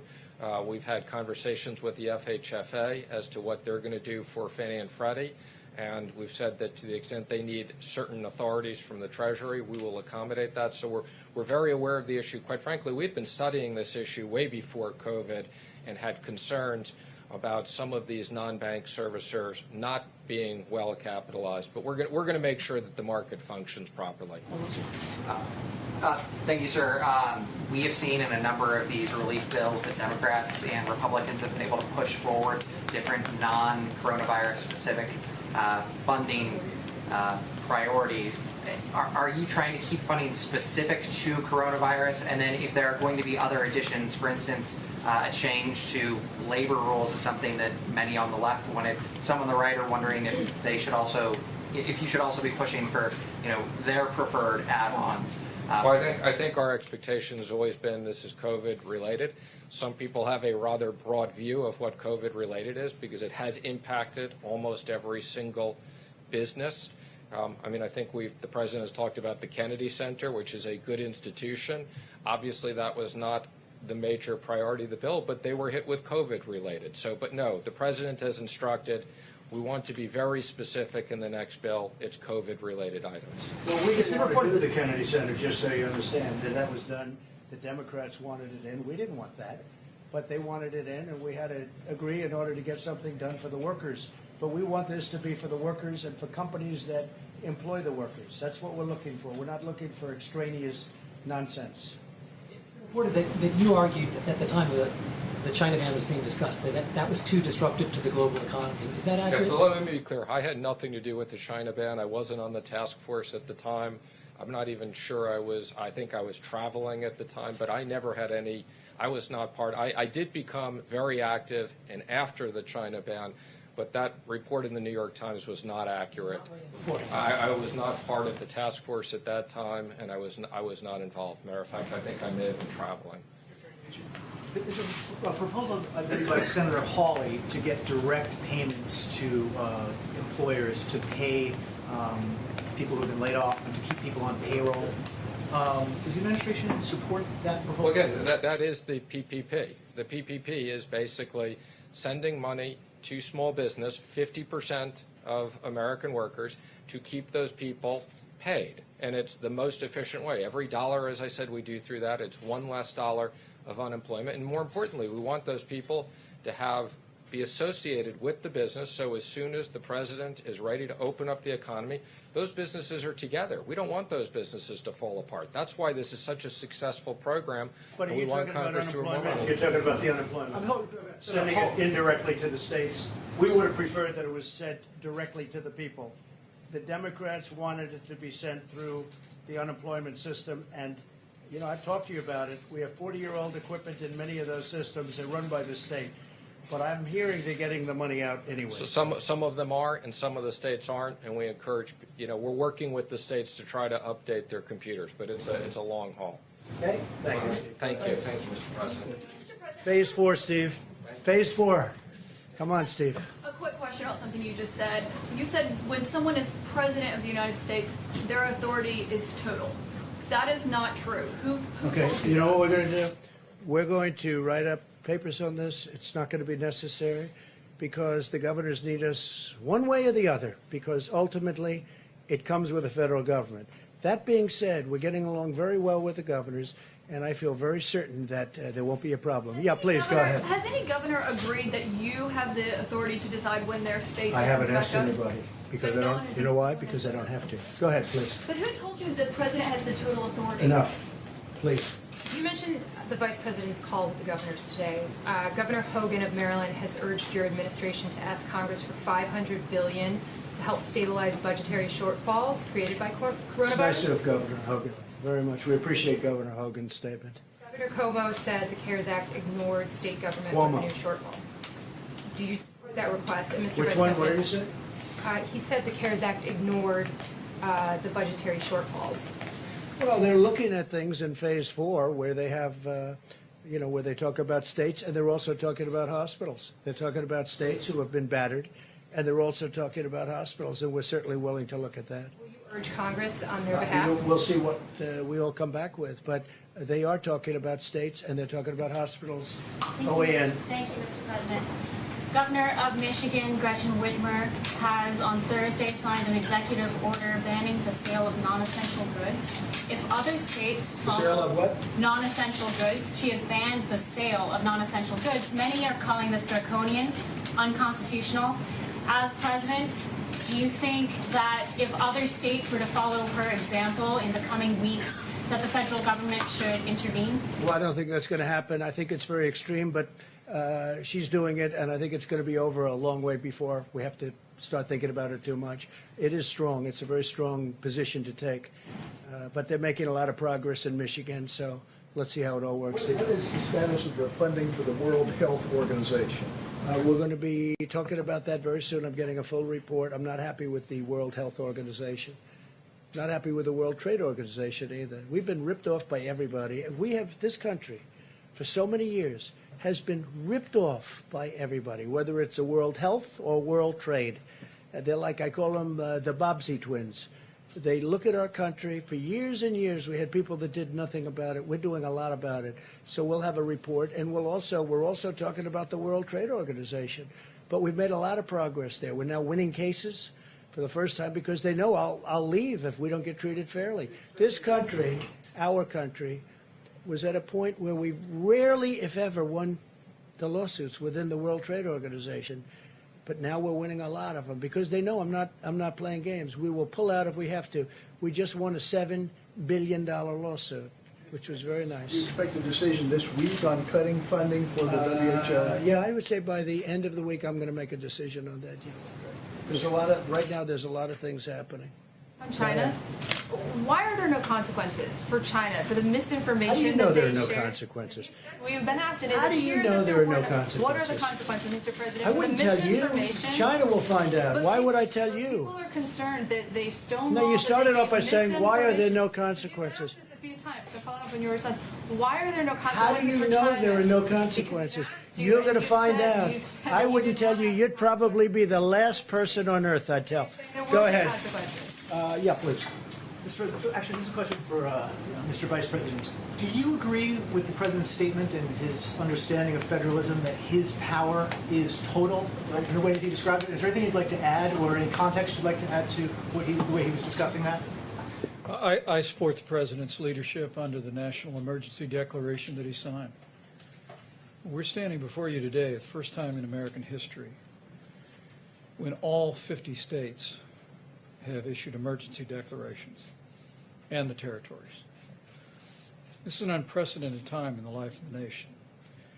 And fortunately, as presidents reflected, and our health experts will continue to reflect, because the American people have heeded the president's coronavirus guidelines for America, because state governors have taken those and implemented them, even in states where there was not a significant outbreak, and implemented additional measures as we provided them with data about cases and best practices. We're making real progress as a country. You But think make his no powers are a mistake little bit about more it. circumscribed than total? Well, make no mistake about it.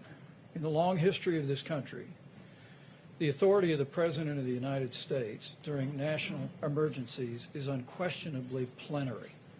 And you can look back through times of war and other national emergencies. And as the President said, we'll happily brief that. But in the days ahead, what the President has charged us to do is to work with our health experts. We're going to bring together an extraordinary group of American business leaders to counsel the President. And then working with the CDC, we're going to produce new guidelines based upon the data for every state and territory in this nation. We're going to give them guidance, and as the President's indicated, we'll continue to respect the leadership and partnership that we forge with every governor in America. But this is an unprecedented time. But I have to tell you, when you look at the fact, despite the heartbreaking loss of more than 22,000 Americans, when you look at the fact of what the health experts told us this could be, I think I only can feel a sense of gratitude to the American people, gratitude to the extraordinary team that has counseled this president, the steps that President Trump has taken, the policies that governors have implemented all across America. I mean, we were discussing today at the task force that when you look at the European Union as a whole, they have nearly 3 times the mortality rate that the United States of America has today. And that is a tribute to our extraordinary healthcare workers, their dedication, their tireless work. But it's also a tribute to the fact that the American people put into practice the mitigation efforts that the President counseled the nation to do on the advice of our best scientists now more than a month ago. And our hospitals were not overwhelmed, and are not overwhelmed at this hour. And I have to tell you, standing here today, I couldn't be more proud to stand alongside this President and to be a part of this team that has served the American people during this challenging hour. And I just say to you, to every American looking on, as we see the numbers leveling and maybe even beginning to go down, I just encourage you to keep doing what you're doing, because of the sacrifices that Americans and American families have made through these mitigation efforts. You're saving lives, and you're seeing our nation through this time. Sir, did the states tell you, you've been talking to the governors quite a bit, did those coalitions of states on the West Coast and in the Northeast, did they tell you what they were going to be announcing before they announced it? Governor Phil Murphy and the governor of Connecticut expressed today that they were going to be speaking and discussing on a regional basis what their recommendations would be. And we assured them How today. about that, though, sir? We assured them today on our conference call with, I think, 48 governors that were with us today for the better part of an hour and a half.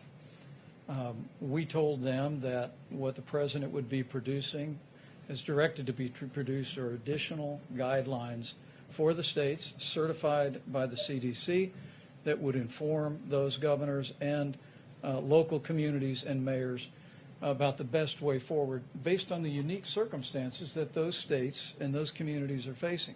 I think what's clear is the American people have seen the experience in Washington State, where this really all began for us, and in California, and now the extraordinary challenges in the greater New York City area, including New Jersey and Connecticut, the challenges in New Orleans and Louisiana and Detroit, still Chicago, parts of Houston. But they're also seeing that in each one of those cases, that the mitigation efforts are truly working. And so we'll work with those states, and in some cases it'll make perfect sense for them to work together on a regional basis. But the president will be. I'm sorry, I didn't hear your question. Can you tell us? Did they let you know? No, you made a statement. Did the I didn't hear you. I didn't hear the statement. And we would like to have their cooperation, and we are going to have their cooperation. They will cooperate perfectly. Watch. And let me just affirm what the president said. We heard it again today in what I think was our 9th conference call with governors. I think every American would be proud to see the partnership that this president has forged with governors across the country. I mean, it is an extraordinary statement, and you'll see some data when Admiral Polovchek gets up in just a few moments.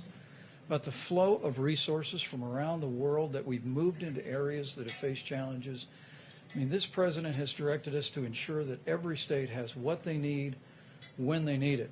And the spirit that I heard again from Republicans and Democrat governors today was reflective of that partnership. And as we move forward to the president's goal of reopening America, we expect the same kind of partnership in the interest of the nation. All right, go ahead. Do the new face mask. Go ahead. Sir, if you can hear me through the mask. Barely. Can you... I hear you well. The District of Columbia argues that they were shortchanged in the most recent funding bill because they were treated as a territory instead of as a state. Will that be made right in Phase 4? Well, we're looking at that, certainly. I heard that complaint, but the mayor seems to be very happy with everything we've done. I mean, she's actually, and she was on today saying very good things. Okay, yeah, go ahead, Nevada. Yeah. Mr. President, you talked about this being the most difficult decision that you are going to have to take about whether to reopen the economy. I wonder how much it weighs on your mind the thought that if there is a second wave, you've reopened the economy and you might have to shut things down again. It does, and I hope that won't happen. I certainly hope that won't happen, but it does weigh on my mind. Okay, in the back, go ahead. Yeah. Go ahead. Mr. President? Go ahead. Thank you. A question for one of my colleagues who wasn't able to be here. China deployed an aircraft carrier into the South China Sea this weekend amid claims by Chinese state media that COVID has reduced U.S. military readiness in the region. What kind of responses are you thinking of? Will you have a response to this action? China has their own difficulties. We have a relationship with China that we're not happy with certain things that happened over the last period of time, as you know, and I've been very explicit on that. But we know all about that, and no, China is, we've seen what they did. We've seen many other things that they've done, both pro and con, and we'll be just fine. I mentioned something earlier where you said that you were putting together the economic task force and that you thought that the recommendations were happening earlier than expected. Did you mean to suggest that it could be before May 1st that you start recommending? I don't want to say that, but we're going to be putting out guidelines and recommendations fairly quickly, in a few days. Rolling out that it would be before I'm May not going to 1st. say, but look, certain states are doing very well. Certain big parts of the country are doing very well. They're doing really very well. And so we're going to be putting out recommendations and guidelines very soon. Steve? Would your guidelines be, would they fit each area, or would they be a uniform You're set going of to see, I guidelines? don't want to tell you now, but right now we have a very strong indication that we know pretty much, we have some good ideas. I also do want to get, we'll have video conference or at least a conference call with a lot of very good people having to do with certain fields, whether it's energy or whether it's entertainment and restaurants, et cetera, et cetera. We have to get people back into restaurants. We have to do what we have to do, whether it's deductibility or not. We'll see, but it should be deductibility. You'll get them back so fast. I mean, they used to have deductibility. The restaurant business, it was one of the hot businesses, and then they ended it a long time ago, many years ago. But we may need that to get people back into the restaurants. Please. Yeah, Michelle Obama today got behind mail-in voting nationwide as a possible solution to what's been going on in the states. She said it shouldn't be a partisan issue. Have your advisors told you that could save lives? Well, absentee ballot, are you talking about? But on a massive scale because of the coronavirus. Well, I don't know what she did. I mean, I didn't see that. When did that happen today? Yeah, today. She's that's a nonpartisan group. I wish her a lot of luck. On Abbott Labs, you said you had long. Yes, Mr. President, there's a little bit of confusion about your phone calls yesterday with President Putin. The Kremlin is saying that you discussed current issues of ensuring strategic security. That wasn't referred to in the White House readout. Can you enlighten us? We discussed many things. We did discuss China. We discussed many different things, but it was primarily a call on the oil, as you can imagine. And they were very helpful in getting a stabilization price, a stabilization of the number of barrels. I think the number is going to be closer to 20, maybe 15, but closer to 20 than it is going to be to 10. And I think it was a very important call. I also spoke with the King of Saudi Arabia, and that was a very important call. And the bottom line is OPEC Plus. It's called OPEC Plus because there are other states, also other nations. We came to a very good agreement. Please. Go ahead. What was the part about strategic security? Was that... I would say mostly we were talking about China. We were talking about their borders. And we were talking about our borders a little bit, our borders with Mexico, because as you know, Mexico was a big part of the deal. And Mexico, really, it was very complex from the standpoint of Mexico. It was not an easy deal for Mexico, and the president, we appreciated a certain amount of flexibility. But we talked about borders, we talked about China, talked about Mexico. Security sounds more like arms trade. We did talk about the arms. Yes, we did. That was a very important part of the call, actually. Yeah, good point. Please. So on Abbott Labs, you said testing is going great. We know that these machines have been sent to some of the governors, but some of them are saying they don't have the materials to actually conduct Well, they have the to get the tests. material. You know, the governors have to get the material. Now, if they can't get it, they're going to see us. I'm talking about the local governments. I'm talking about governors have to get the material. Now, they have machines. In fact, we're going to go in. I asked Mike to go into it as soon as I leave. They have very powerful machines that they don't know they even have. I'm not talking about Abbott. I'm talking about the governors. They have machines that are used for this. You know what I'm referring to? Very big, very powerful machines where in a certain state's case, they're only using 10% of their capacity and they didn't know it. That happens to be Illinois. John, please. Real quick, these 15-minute tests that you've sent out, these new ones that you had in the Rose Garden, they say, including Governor Sununu in New Hampshire, that they don't have the cartridges to actually conduct the test. So when will they get those cartridges? What do you think the answer to that is? Rapidly increasing the numbers. Rapidly increasing the numbers. Should we look at Rapidly increases, well, pretty quickly. They can do 50,000 a day. Well, you have other machines where they can really work. And a lot of the states have the big machines that can do a lot. They didn't even know they had them. They didn't even know that they had them.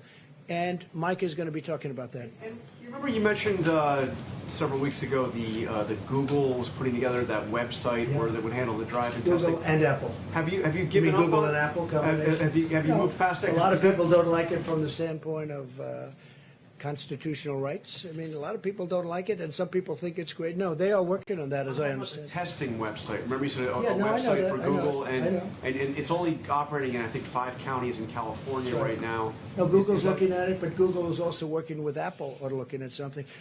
We have the greatest companies in the world looking at things that in a year from now, everything that we're looking at now is going to be obsolete. That's how good it is. We have things happening that are unbelievable. I saw a presentation today that I can't talk about yet, but it's incredible. Plus, I think they're doing, Tony, I think they're doing very well on the vaccines. They're working hard on the vaccines, and I think you'll have an answer for vaccines. I believe that there's some great things coming out with respect to that. Now, you need a testing period, but you're going to have some great things. Please.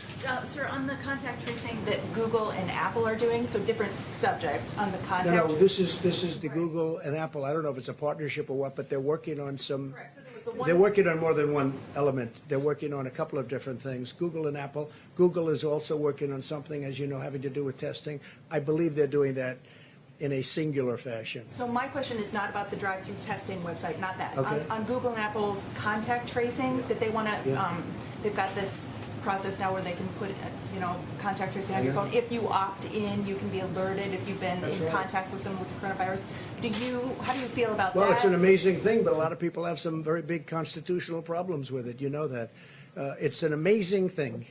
And it would be, actually, as you know, other countries are thinking about using something similar, but not as good.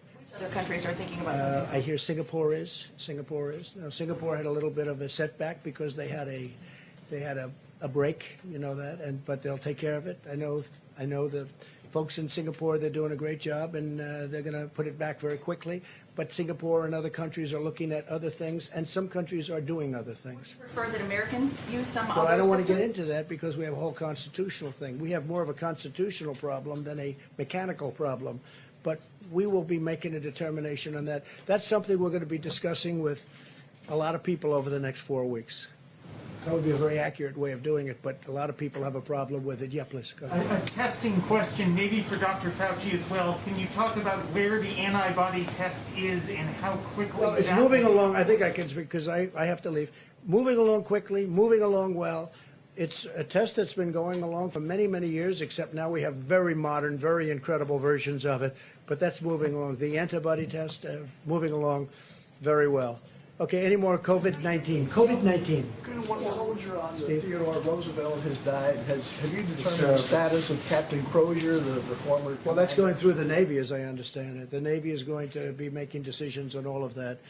And they had a break-in. I don't think the ship should have been stopping in Vietnam when you have a pandemic, to be honest with you. I don't think the captain should have been writing letters. He's not Ernest Hemingway, as I said before, and he shouldn't have been writing letters. And I don't know who gave the orders to stop in Vietnam, but they stopped in Vietnam, and all of a sudden they get on, and now you have over 500 sailors and people on the ship that are affected. I don't know whose idea that was, but that wasn't such a good idea in the middle of a pandemic.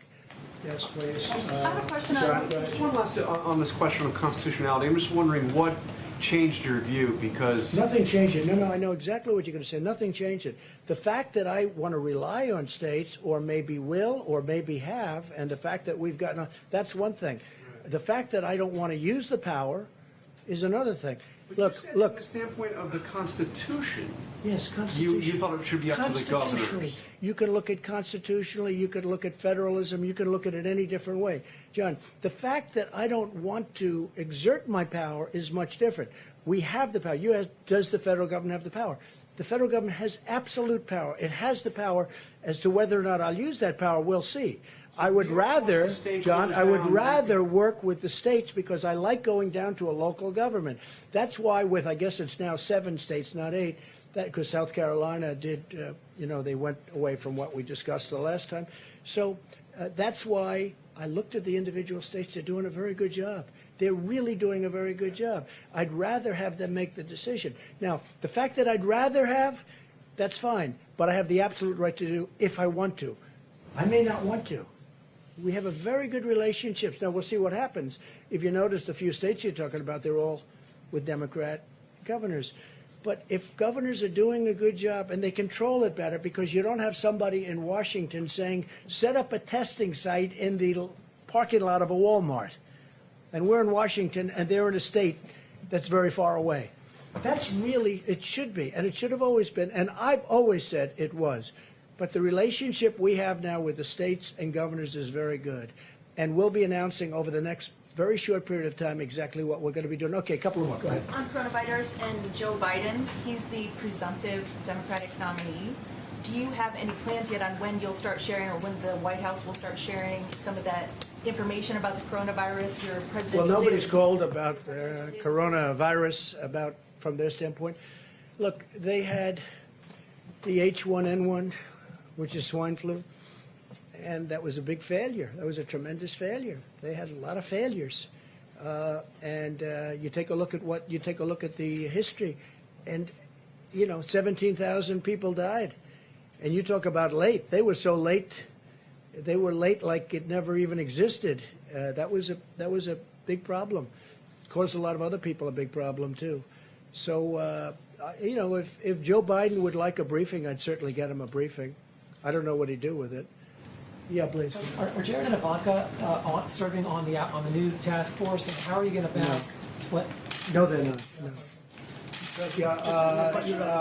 Yes, go ahead, please. I just want to clarify. So, in earlier conversation, there was a description of multiple different councils or task forces. Can you just explain exactly what the structure Well, you is? and who have is going Mike's to be task on it? force, which is the White House task force, which really brought us up to this point brilliantly, I must say.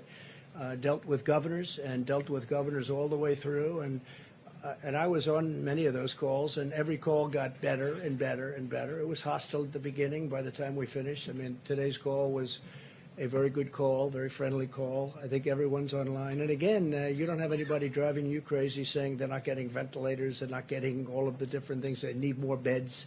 They have a lot of beds right now. And we always erred, I think it's important if you know, we always erred on the sake of give them more. Even when we didn't think. We didn't think New York needed the beds that they were asking for. We didn't think they needed the ventilators that they asked for.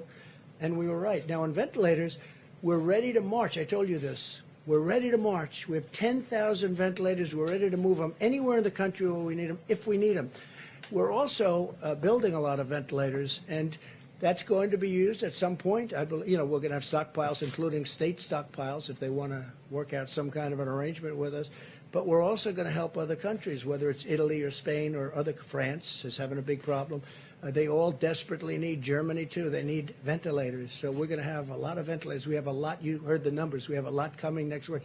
Next week we have a tremendous amount coming. Okay, final question, Steve. I'd ask about how the task force is going to be structured. Is it one? No, then we have, in addition to that, we have a number of committees. We'll have a transportation committee. We're going to have a manufacturing committee. You'll see it tomorrow. We're also having a religious leaders committee. We have a great group of religious leaders. We're having committees with religious leaders. You've been seeing what's going on at the churches and all of that. And we're going to have a faith leaders committee. And so we're going to have a few committees. I'll call them committees. And then ultimately we're going to make decisions. So we're going to make decisions fairly quickly, and I think they're going to be the correct decision. I hope so, Steve. You form the economic task force tomorrow. When do you want them to have recommendations? Soon. And they already know what I want. And so when you say form, I don't have to give them instructions. These are very sophisticated people. These are the best people in their fields. So I don't have to say, gee, we just met and we're going to meet in 2 weeks and here's what I said, here's what I want. We've already told them. And they're the best names in the various businesses and professions and religions. I mean, these are the greatest names, the people that I think probably know the best. So we've called them, and we're going to be speaking to them very soon. And we want them to have, if it's questions or statements, we want them to have that for us. And we will have either response or maybe, I mean, ideally, we're going to be learning from them, and we'll be able to do that and put everything we learned from those calls into our new guidelines. So we're going to have new guidelines coming soon. I think it's going to be very good. I think it's going to be very smooth, and I hope it's going to be very safe. Thank you all very much. Thank you. Stanley Shera is a friend of mine for a long time. He's a great real estate person. Passed away, was a great real estate person. Great. Sort of a legend in New York real estate. He called me a couple of weeks ago, said he's tested positive. Stanley's in his early to mid 80s, I guess. And Stanley went to the hospital, and he never came out. He went into a coma. He was unconscious for a long period of time, and he never made it. A great man. He left very charitable, really a great philanthropist, a very, very successful person in Manhattan in the real estate business. So I got to know him a lot. He was so excited when his friend from New York became the president of the United States. He was like a young boy. And he was not a young boy, but he was like a young boy. He was so excited. He thought we'd do such a good job, and he was so happy. And he was very proud of what we've done in this administration. But he was tested positive, and unfortunately, he didn't make it. To me, it's a very sad thing. Thank you all very much. Thank you. Thanks, Doug. Thanks. Thank you, Mr. President. As the President mentioned, the task force today spoke to 48 of the nation's governors. On that call, we reflected on the fact that all 50 states had emergency declarations in place, which was a first for American history. $5.2 billion have been distributed to the states under the Stafford Act, and it was a productive call and reflective of President Trump's ongoing direction for us to work closely with the states to make sure the states in the areas most impacted by the coronavirus have what they need when they need it. We spoke about the issue of testing and supplies, and I'm going to ask Dr. Deborah Birx to come forward, as well as Admiral Polovchek, to reflect on both of those topics for you. Dr. Birx has been leading an effort from the task force from early on rapidly expanding testing.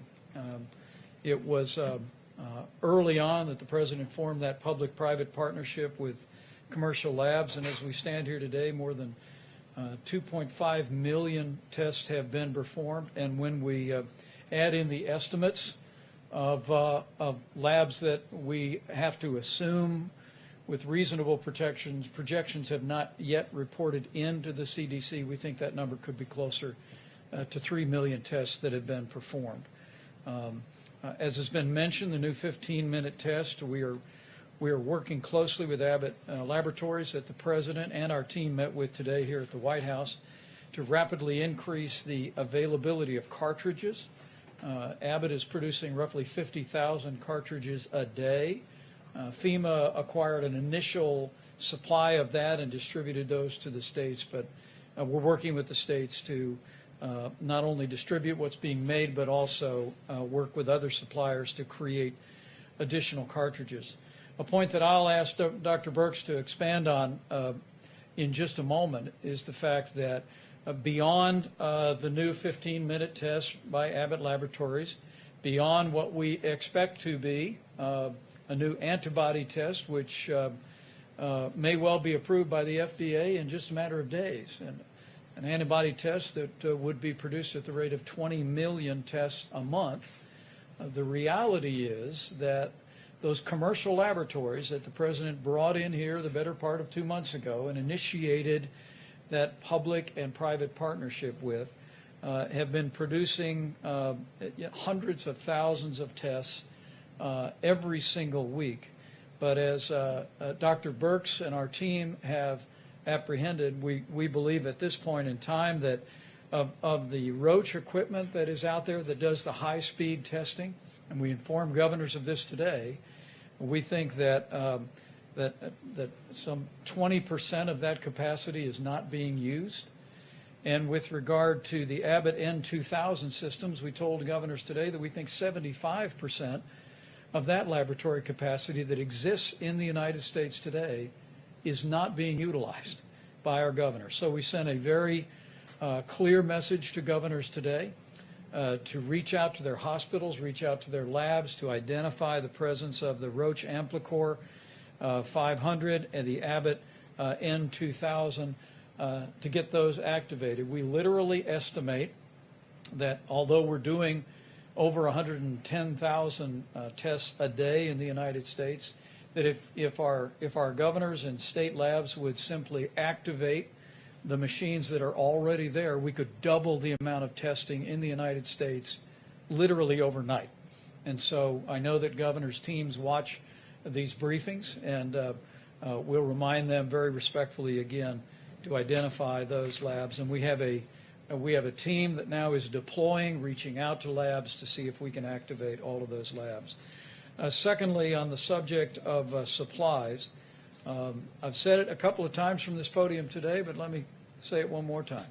President Trump's direction to us in dealing with the states on personal protective equipment and ventilators has been to make sure that states have what they need when they need it. We recognize that while we all watch the overall curve of the coronavirus in America, understandably the national numbers, the reality is this outbreak has taken place in its own individual curves. first on the West Coast, then the New York City area, then Louisiana, Michigan, and now we continue to contend with it in Chicago and Houston and other metropolitan areas. It has given us the opportunity to ensure that personal protective equipment and ventilators are made available on a critical basis. And I have to tell you, we're incredibly proud of the effort and the partnership with states that has us standing here today, that no one who has required a ventilator has been denied a ventilator in the United States of America. At this point, we have just short of 7,000 ventilators in the Strategic National Stockpile, but as Admiral Polovchek will detail, we're already beginning to receive newly manufactured ventilators. We'll get another 1,000 in this week. By the middle of May, we'll literally have another 8,000 ventilators available for deployment around the country. I'm going to let him describe to you the specific detailing of those resources, but I want to share these numbers, most especially for our healthcare workers around the country in the areas most impacted by the coronavirus, so that you know the resources are surging into the hospital systems at the point of the need, and we will continue to do just that. So let me recognize Dr. Birx to reflect on the data and also on maybe some comments on testing. And then Admiral Polovchek, if you just step up, and then you'll describe supplies. We'll hear from Dr. Fauci again and then take a few questions. Great. Thank you, Mr. Vice President. I don't know if we can get the first slide on cumulative cases. Yes, thank you so much. I wanted to show you a different way of looking at it today. Obviously, we look at case counts per 100,000 Americans in each of our states and metro areas. But I wanted you to see in absolute numbers how much the New York, New Jersey metro area dwarfs all other metro areas. And so you can't even see Chicago, Detroit, or Boston. All of those metro areas are under 25,000 cases. You can see that the New York, New Jersey metro area is about almost 250,000 when you bring those cases together, almost a log more. And that's why you hear us talking a lot about the metro area of New York and New Jersey and the counties of Rockland and Westchester and Suffolk and Nassau and Bergen, New Jersey, and why we're so focused on getting resources to that metro area. If I can see the next slide then. So if I take New York and New Jersey metro area out, this is the other metro areas that we have been tracking very closely. I wanted to show this to you so you could see how those curves are already starting to plateau. So if you look at Detroit, if you look at Philadelphia, if you look at Louisiana, Louisiana's in green, Detroit is in gray.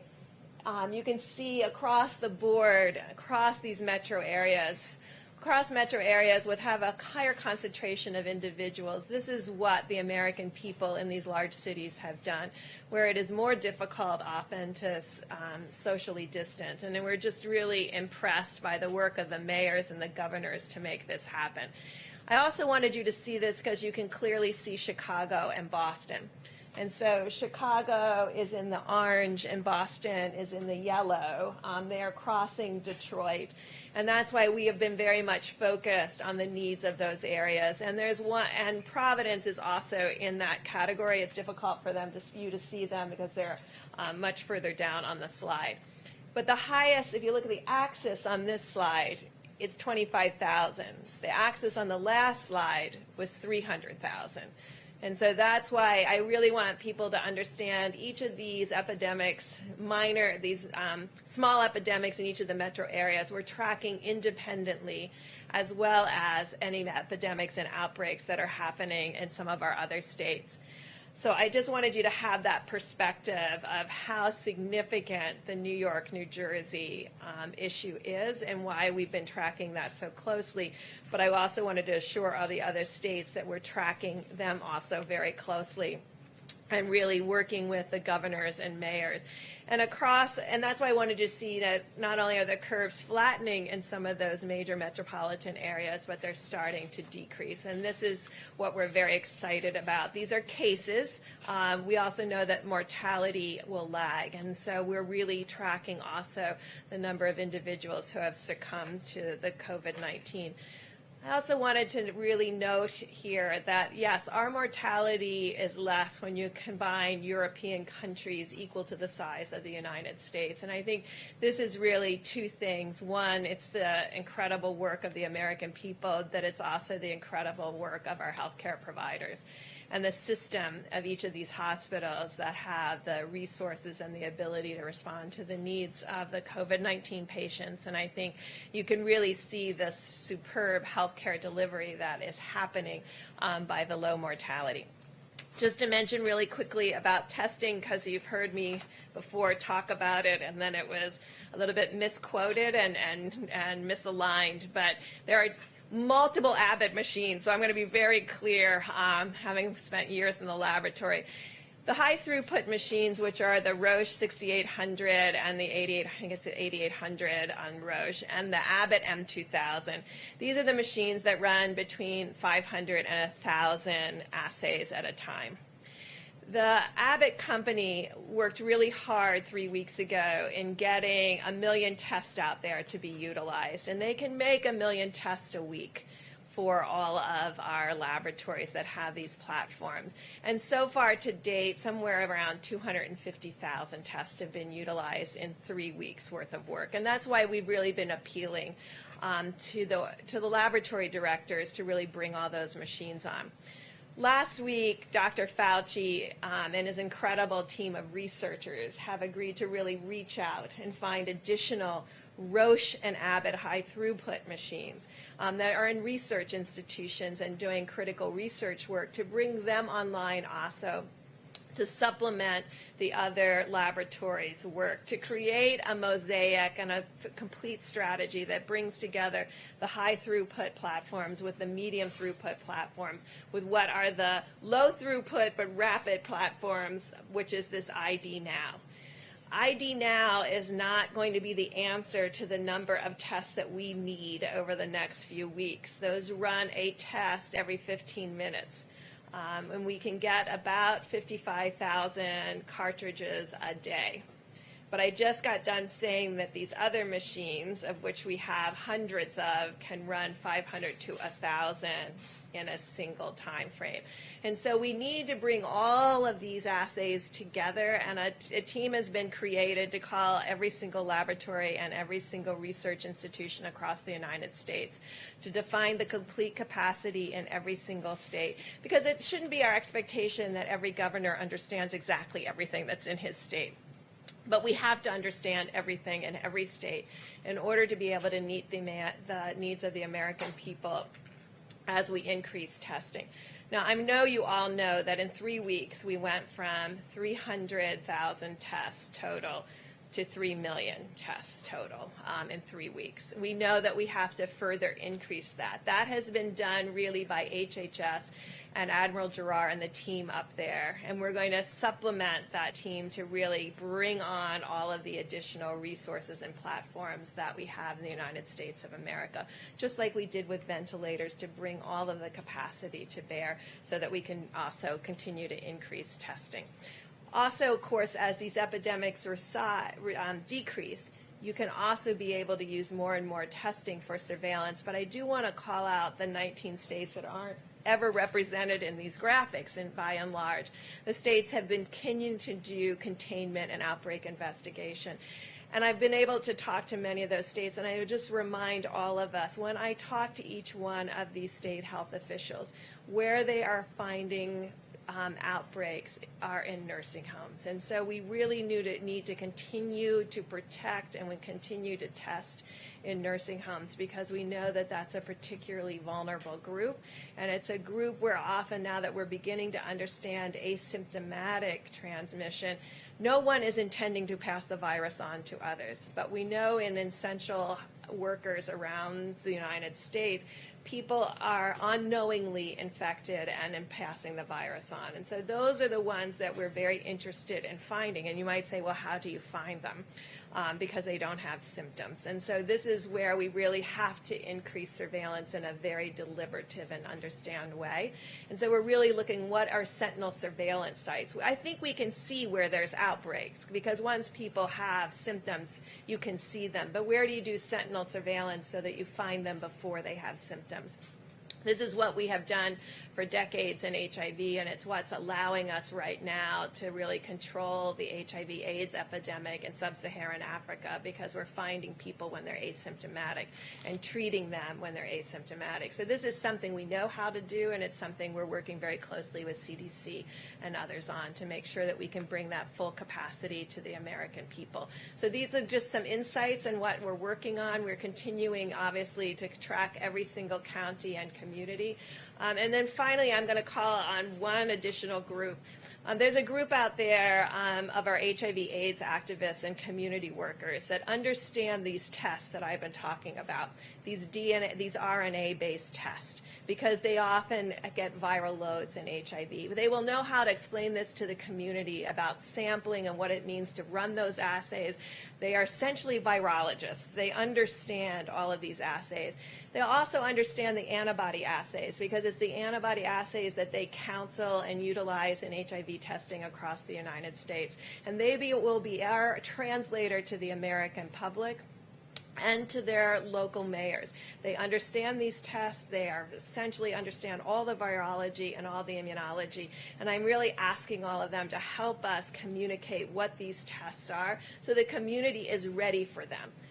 Because antibody tests measure something very different than the viral load in the front of your nose that we're using for diagnosis. And so really being able to understand all of those tests, when to use them, how to use them, will be really critical. But the great thing is, in the United States of America, we have these community groups that understand these tests very well and will be able to discuss them at every level with their community.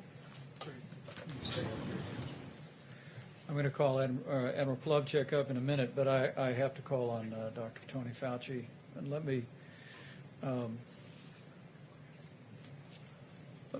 just say something really straight from my heart, if I can. You know, I lost my dad 32 years ago today. April 13th is always a tough day for our family. And this morning, when my brothers and sisters were sending around pictures of Dad, like we always do, I just thought of the families of the more than 22,000 Americans that we've lost. And I just want to tell you that you're on our hearts, and you're in the prayers of millions of Americans as you deal with this heartbreaking loss, as well as families that have family members that are struggling with serious illness. But let me just encourage everyone that in the midst of that loss, because the American people have been putting these mitigation measures into practice, there are families that are still together today. And I just want to encourage you here at roughly the halfway point of 30 days to slow the spread to take that to heart. In no way minimize the losses that we've experienced as a nation and as families. But to be encouraged to know, when you see those numbers on the vast majority of states, that because of what the American people are doing, it's working. And Dr. Fauci and Dr. Birx and the entire team continually ask us to remind the American people, and we do so again today, keep doing what you're doing with the 30 days to slow the spread, and we will hasten the day that we heal our land. Dr. Fauci? I just want to make one comment that related to a question that was asked, and then we'll have questions. I don't want to take too much time. The idea about how we would evaluate from a purely public health standpoint about what I call reentry into some sort of normality. As health people, I don't know anything about, nor do I have a claim to know anything about economics. There are going to be people who know a lot more than I do who are going to give advice about all of the committees that the president was talking about. But the one thing we do know as health people, as physicians and scientists and public health people, as I mentioned, I think over the weekend on one of the shows, is that some people may think it's going to be like a light switch, on and off. You know, we're either out and we're in. It's just not going to be that way because we have a very large country, and there are different impacts. As you see, New York is very different from other parts of the country, from the Midwest, from the mountain region. California and Washington, different than New Orleans.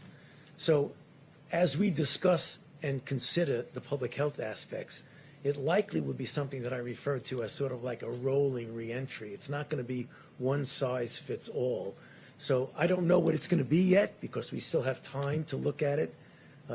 Dr. Birx, who does an amazing job with showing you the data and the charts, that's going to likely influence some of the recommendations that we will make. But I can assure you they will be recommendations that will be based purely on public health.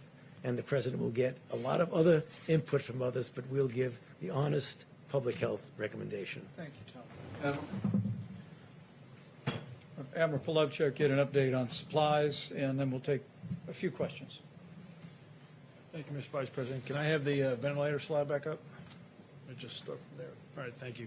So you start with what's in the stockpile this morning, and then here's the contracts that we'll be delivering over the next few weeks. We add 8,600 ventilators to the pool we already have. That's the math that you get there. That's included the DPA action with GM, and I will say that we've also issued what would be called rated orders with all of these vendors to allow them firm-of-the-line privileges, so to speak, within their supply chain. So we've written the contract. This is the 100,000 plus ventilators we're talking about, and to continue to work with them to ensure that the ventilators actually show up. So there's a continue to work there. And as we did that, we realized that downstream supply chains needed some additional Defense Production Act work as well. You go to the air bridge. 80 flights scheduled, 37 complete, 43 on the horizon, and you can see the numbers of material that's been brought in to supplement the volume that's needed. Now I'm going to go through a series of slides of New York first. So Dr. Birx provides me what I will call as a geographic reference to align the supply chain. So all of those cities, you'll see a little bit of theme here. I'll be talking about a lot of the cities and geographic areas. Align the supply chain to those geographic areas to try to get as much there while we realize the rest of the nation needs supplies as well. And then we aligned the supply chain to site of care, public hospitals, VA, private hospitals, nursing homes, first responders, acute care, and on down the line. So the last business week, so Monday of last week through Friday, Saturday of the past week, these are the amounts of materials that came into the New York, New Jersey metro area, and you can see the volumes there. So if you can go to Detroit, we talked about their hotspot. Here's the volumes of deliveries going into Detroit for that same time period. You can go to Chicago. And I'm going to run through this kind of quick, but you can see that the geographic alignment, the places that Dr. Birx has talked about is where we're concentrating supplies. If you can go to New Orleans to give you an understanding. Washington, D.C. Right, so I hadn't talked about that. Today was, a very kind of early entry into the, Washington, D.C., Baltimore, right? Positioning supplies ahead of need, we hope, in Washington. Go to Baltimore, and you can see the volumes there, trying to get ahead of that. And then Philadelphia is next. And then now the next slide is a 9-city roll-up. And so to save a little time, I did not include Boston and Houston in there. So you can see the volume of material flowing through a commercial network, air bridge, their supplies, into geographic regions, and then further prioritized to site of care. Now, final topic, N95 masks. So the Department of Defense announced a DPA action this weekend. That came over from DOD on Friday into the White House, approved on Saturday, and contract awarded today, $131 million, 5 companies, 3M, Honeywell, Owens & Minor, Moldex, and Draeger. The CARES Act was signed before March was end, or towards the end there. So essentially 2 weeks from that money being put in the Title III authority for DOD. This action takes us from a baseline of what was being produced domestically of about 30 million masks, upwards to, as we go through the fall into the winter, 120 million masks domestically. So currently we're filling some of that demand from overseas sources, right? And so the additive masks here through this will ramp up, lower dependence on overseas sources, and that will essentially secure a big piece of supply chain. 5 companies, 6 cities: Smithfield, Rhode Island; Phoenix, Arizona; Del Rio, Texas; Lexington, North Carolina; Sheboygan Falls, Wisconsin; and Aberdeen, North Dakota. All either producing more fabric or increasing production facilities to have that ramp up. Thank you, Admiral. And can we put that slide? I guess it's still up. This is for just the week ending April 11th. We have distributed or directed the distribution of 5.3 million N95 masks, 5.5 million surgical masks, 110 million gloves. We share that mostly just to make sure our healthcare workers know that the resources are flowing. We're going to continue to flow them, but this is just the numbers for this week. And don't include, for instance, what the President announced. I was able to tell Governor Tom Wolf of Pennsylvania today that next week they'll be receiving 2 million N95 masks to support some of the healthcare challenges that they're facing in the broader Philadelphia area. So with that, we will be happy to take a couple of questions. Go ahead. Thank you so much. One for the Admiral and then one for Dr. Fauci, if you don't mind. The Admiral, wouldn't it have been useful as you're going through, all of those supplies that are now making their way into the system? You talked about having to buy foreign products, as we're catching up and making it. Wouldn't it have been useful if it had taken until mid-March for the government to start placing bulk orders for these kinds of supplies? So I came over from the Pentagon the 20th of March, so I'll speak from the 20th of March on now. We're using the Defense Production Act. I think you'll see much more use of that as we go forward. We make. I know, and I'm not equipped to talk about other than from about the 20th of March forward. I was over the Joint Staff. I wasn't. Okay. Ask Dr. Fauci. You said that you'd be, giving the President your recommendations, you and Dr. Birx coming up with a plan that you guys are comfortable with. Are you willing, once the President has made his decision, are you willing to come here and tell the American public what you actually had recommended to him and whether he followed through with what you recommended?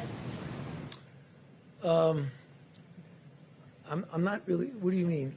So when the President stands up here, whether it's May 1st, whatever day it is, and outlines his plan, are you willing to stand up here after him and tell the American public what it was that you had recommended he do if there is a difference? I have to think about that because when you have conversations with the President, sometimes they really should be confidential in what you give him because he's going to have to make his own choice. I'll have to think about that. So that way we would know whether he was actually listening to the health advice that he's being provided. Yeah, he is. I mean, I can tell you one thing, he'll listen. But I think what's going to happen, I don't know for sure, is that he will get input from a number of individuals representing a number of aspects of society. One of them will be a health. The only thing that I can tell you is that I will give him the advice based on evidence, my observation of what the best public health approach would be. Dr. Fauci? Yeah. Just to go back to where we started today, which was with the president's seeming frustrations with some of the reporting about his early decision-making process in January and February. As I'm sure you know, the reason we in the press do that kind of reporting is so that the next president that comes along and has to deal with the pandemic learns some of those lessons. Having watched this unfold up close, what do you think were the mistakes that were made early on that a future president could learn from, with the benefit of hindsight, of course? You know, there's no president gets it right, obviously. I understand.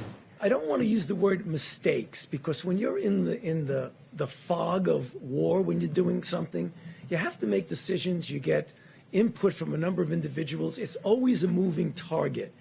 And I just don't want to have anything taken out of context because I already had one of those already in the last couple of days.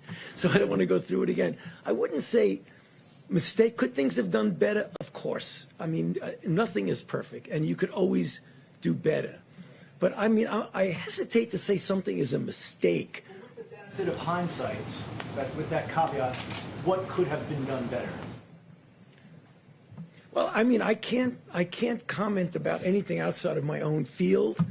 But the thing that when I think back on was evolving in my mind was something that was a virus that was much worse than what I had thought it was going to be, based on what we had learned early on, when it was first felt to be something that just jumped from an animal to a human, and really didn't have much capability of going human to human. And then all of a sudden you find out that not only was it not just animal to human, but there were a lot of, that's probably the way it started. But then as you go back and you realize there were probably a lot of infections that maybe if we had dealt into that a little bit more, we could have learned that not only is it affecting human to human, but it's transmitting really efficiently. When I question myself, I'm not perfect. Maybe I wouldn't say made mistakes, but maybe I should have really tried to delve into that a little bit more about what was going on. But the information wasn't as forthcoming as I would have liked. And then all of a sudden, when you find out that you're dealing with something that is not only what had been your worst nightmare, because people ask me that, what is your worst nightmare? A brand new virus that's respiratory transmitted, that has a high degree of transmissibility, that has a high degree of morbidity and mortality. You know, is that a mistake? Maybe I should have been able to realize that earlier. I'm not sure it was a mistake. It was just an evolving thing that we finally realized and said, whoa, this is really worse than we could have imagined. All right, last one, guys. How about one more? When you met with Abbott Laboratories today, what did you ask them to do? What did they say they could do? Well, we spoke with Abbott Laboratories today about how we can increase significantly the production of cartridges for the 15-minute test. Because remember, we're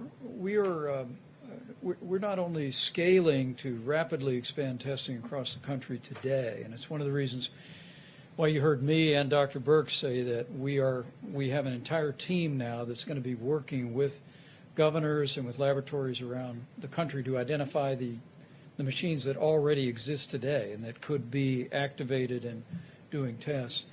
But we also want to work with Abbott Laboratories for the longer term, because if the current trend lines hold, and I hope and I literally pray that we will soon find ourselves on the downslope of the coronavirus in this country.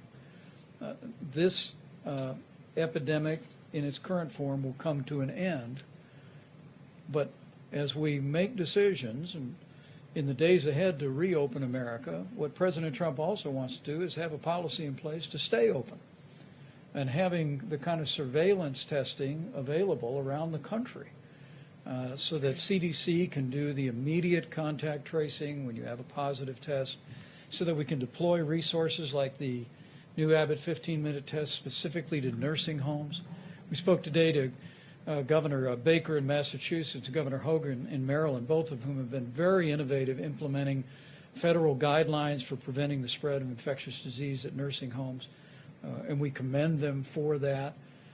But being able to increase the manufacture of those devices so they can be deployed going forward in the months ahead is also a focal point of our efforts. So rapidly continuing to expand testing today. The governor of Louisiana told me today that they had tested at the highest per capita, according to his numbers, of any state in the union. We congratulate him for that. But making sure that going forward we'll have the infrastructure of testing all across America to deal with the coronavirus should it return in the future. With that, let me bid you all a good evening. We will be back tomorrow. And Vice President, I just have a question about these cartridges and this timeline, because the New Hampshire governor says the federal government is in charge of distributing those, FEMA is. So what is the timeline for when they'll have enough of them? Because they say they don't have enough, Illinois said they didn't have enough. So look, what's the timeline that you're working with? Yeah, let me let Dr. Birx address that, but there was an initial tranche that we purchased. There's some 18,000 Abbott Laboratory machines around the country. And FEMA acquired a certain amount that were immediately distributed across the states. But now Abbott Laboratories is literally producing some 50,000 a day. Those are available on the open market. And we're also going to be working with Abbott and with the states to deploy those resources. And we're also working with other manufacturers to increase the production of cartridges. But if there's more to that you want to add, Deb, we'll make it the Perfectly last. said. I just want to, sometimes you ask these questions and I just want to make sure that people understand. So a third of them went specifically to Indian Health Service and these states that have smaller epidemics. 2/3 of it went into the public market, mostly targeted to the places where there's high disease.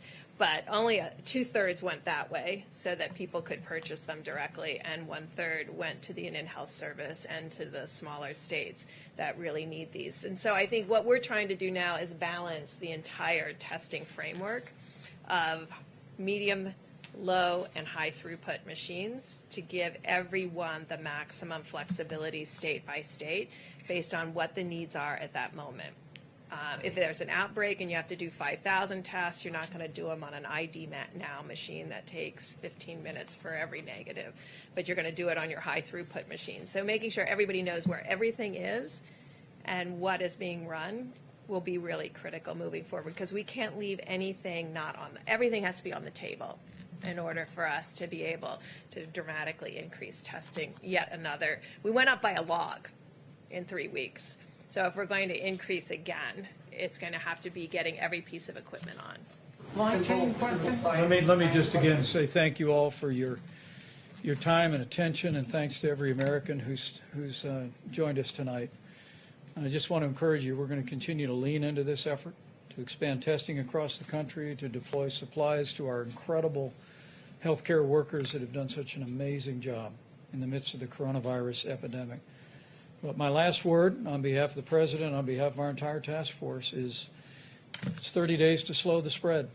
And I know we're almost at the halfway point, and I know it's been a month of these mitigation strategies, but I hope as you look on, as you see the progress that's made on the West Coast, the beginnings of real progress in the greater New York City area, Louisiana, Detroit, and elsewhere, I hope it will only steel your resolve to continue to do your part to slow the spread, because we'll get through this, but it'll take all of us to continue to do it. So thank you to the American people for all your efforts, and we'll see you tomorrow.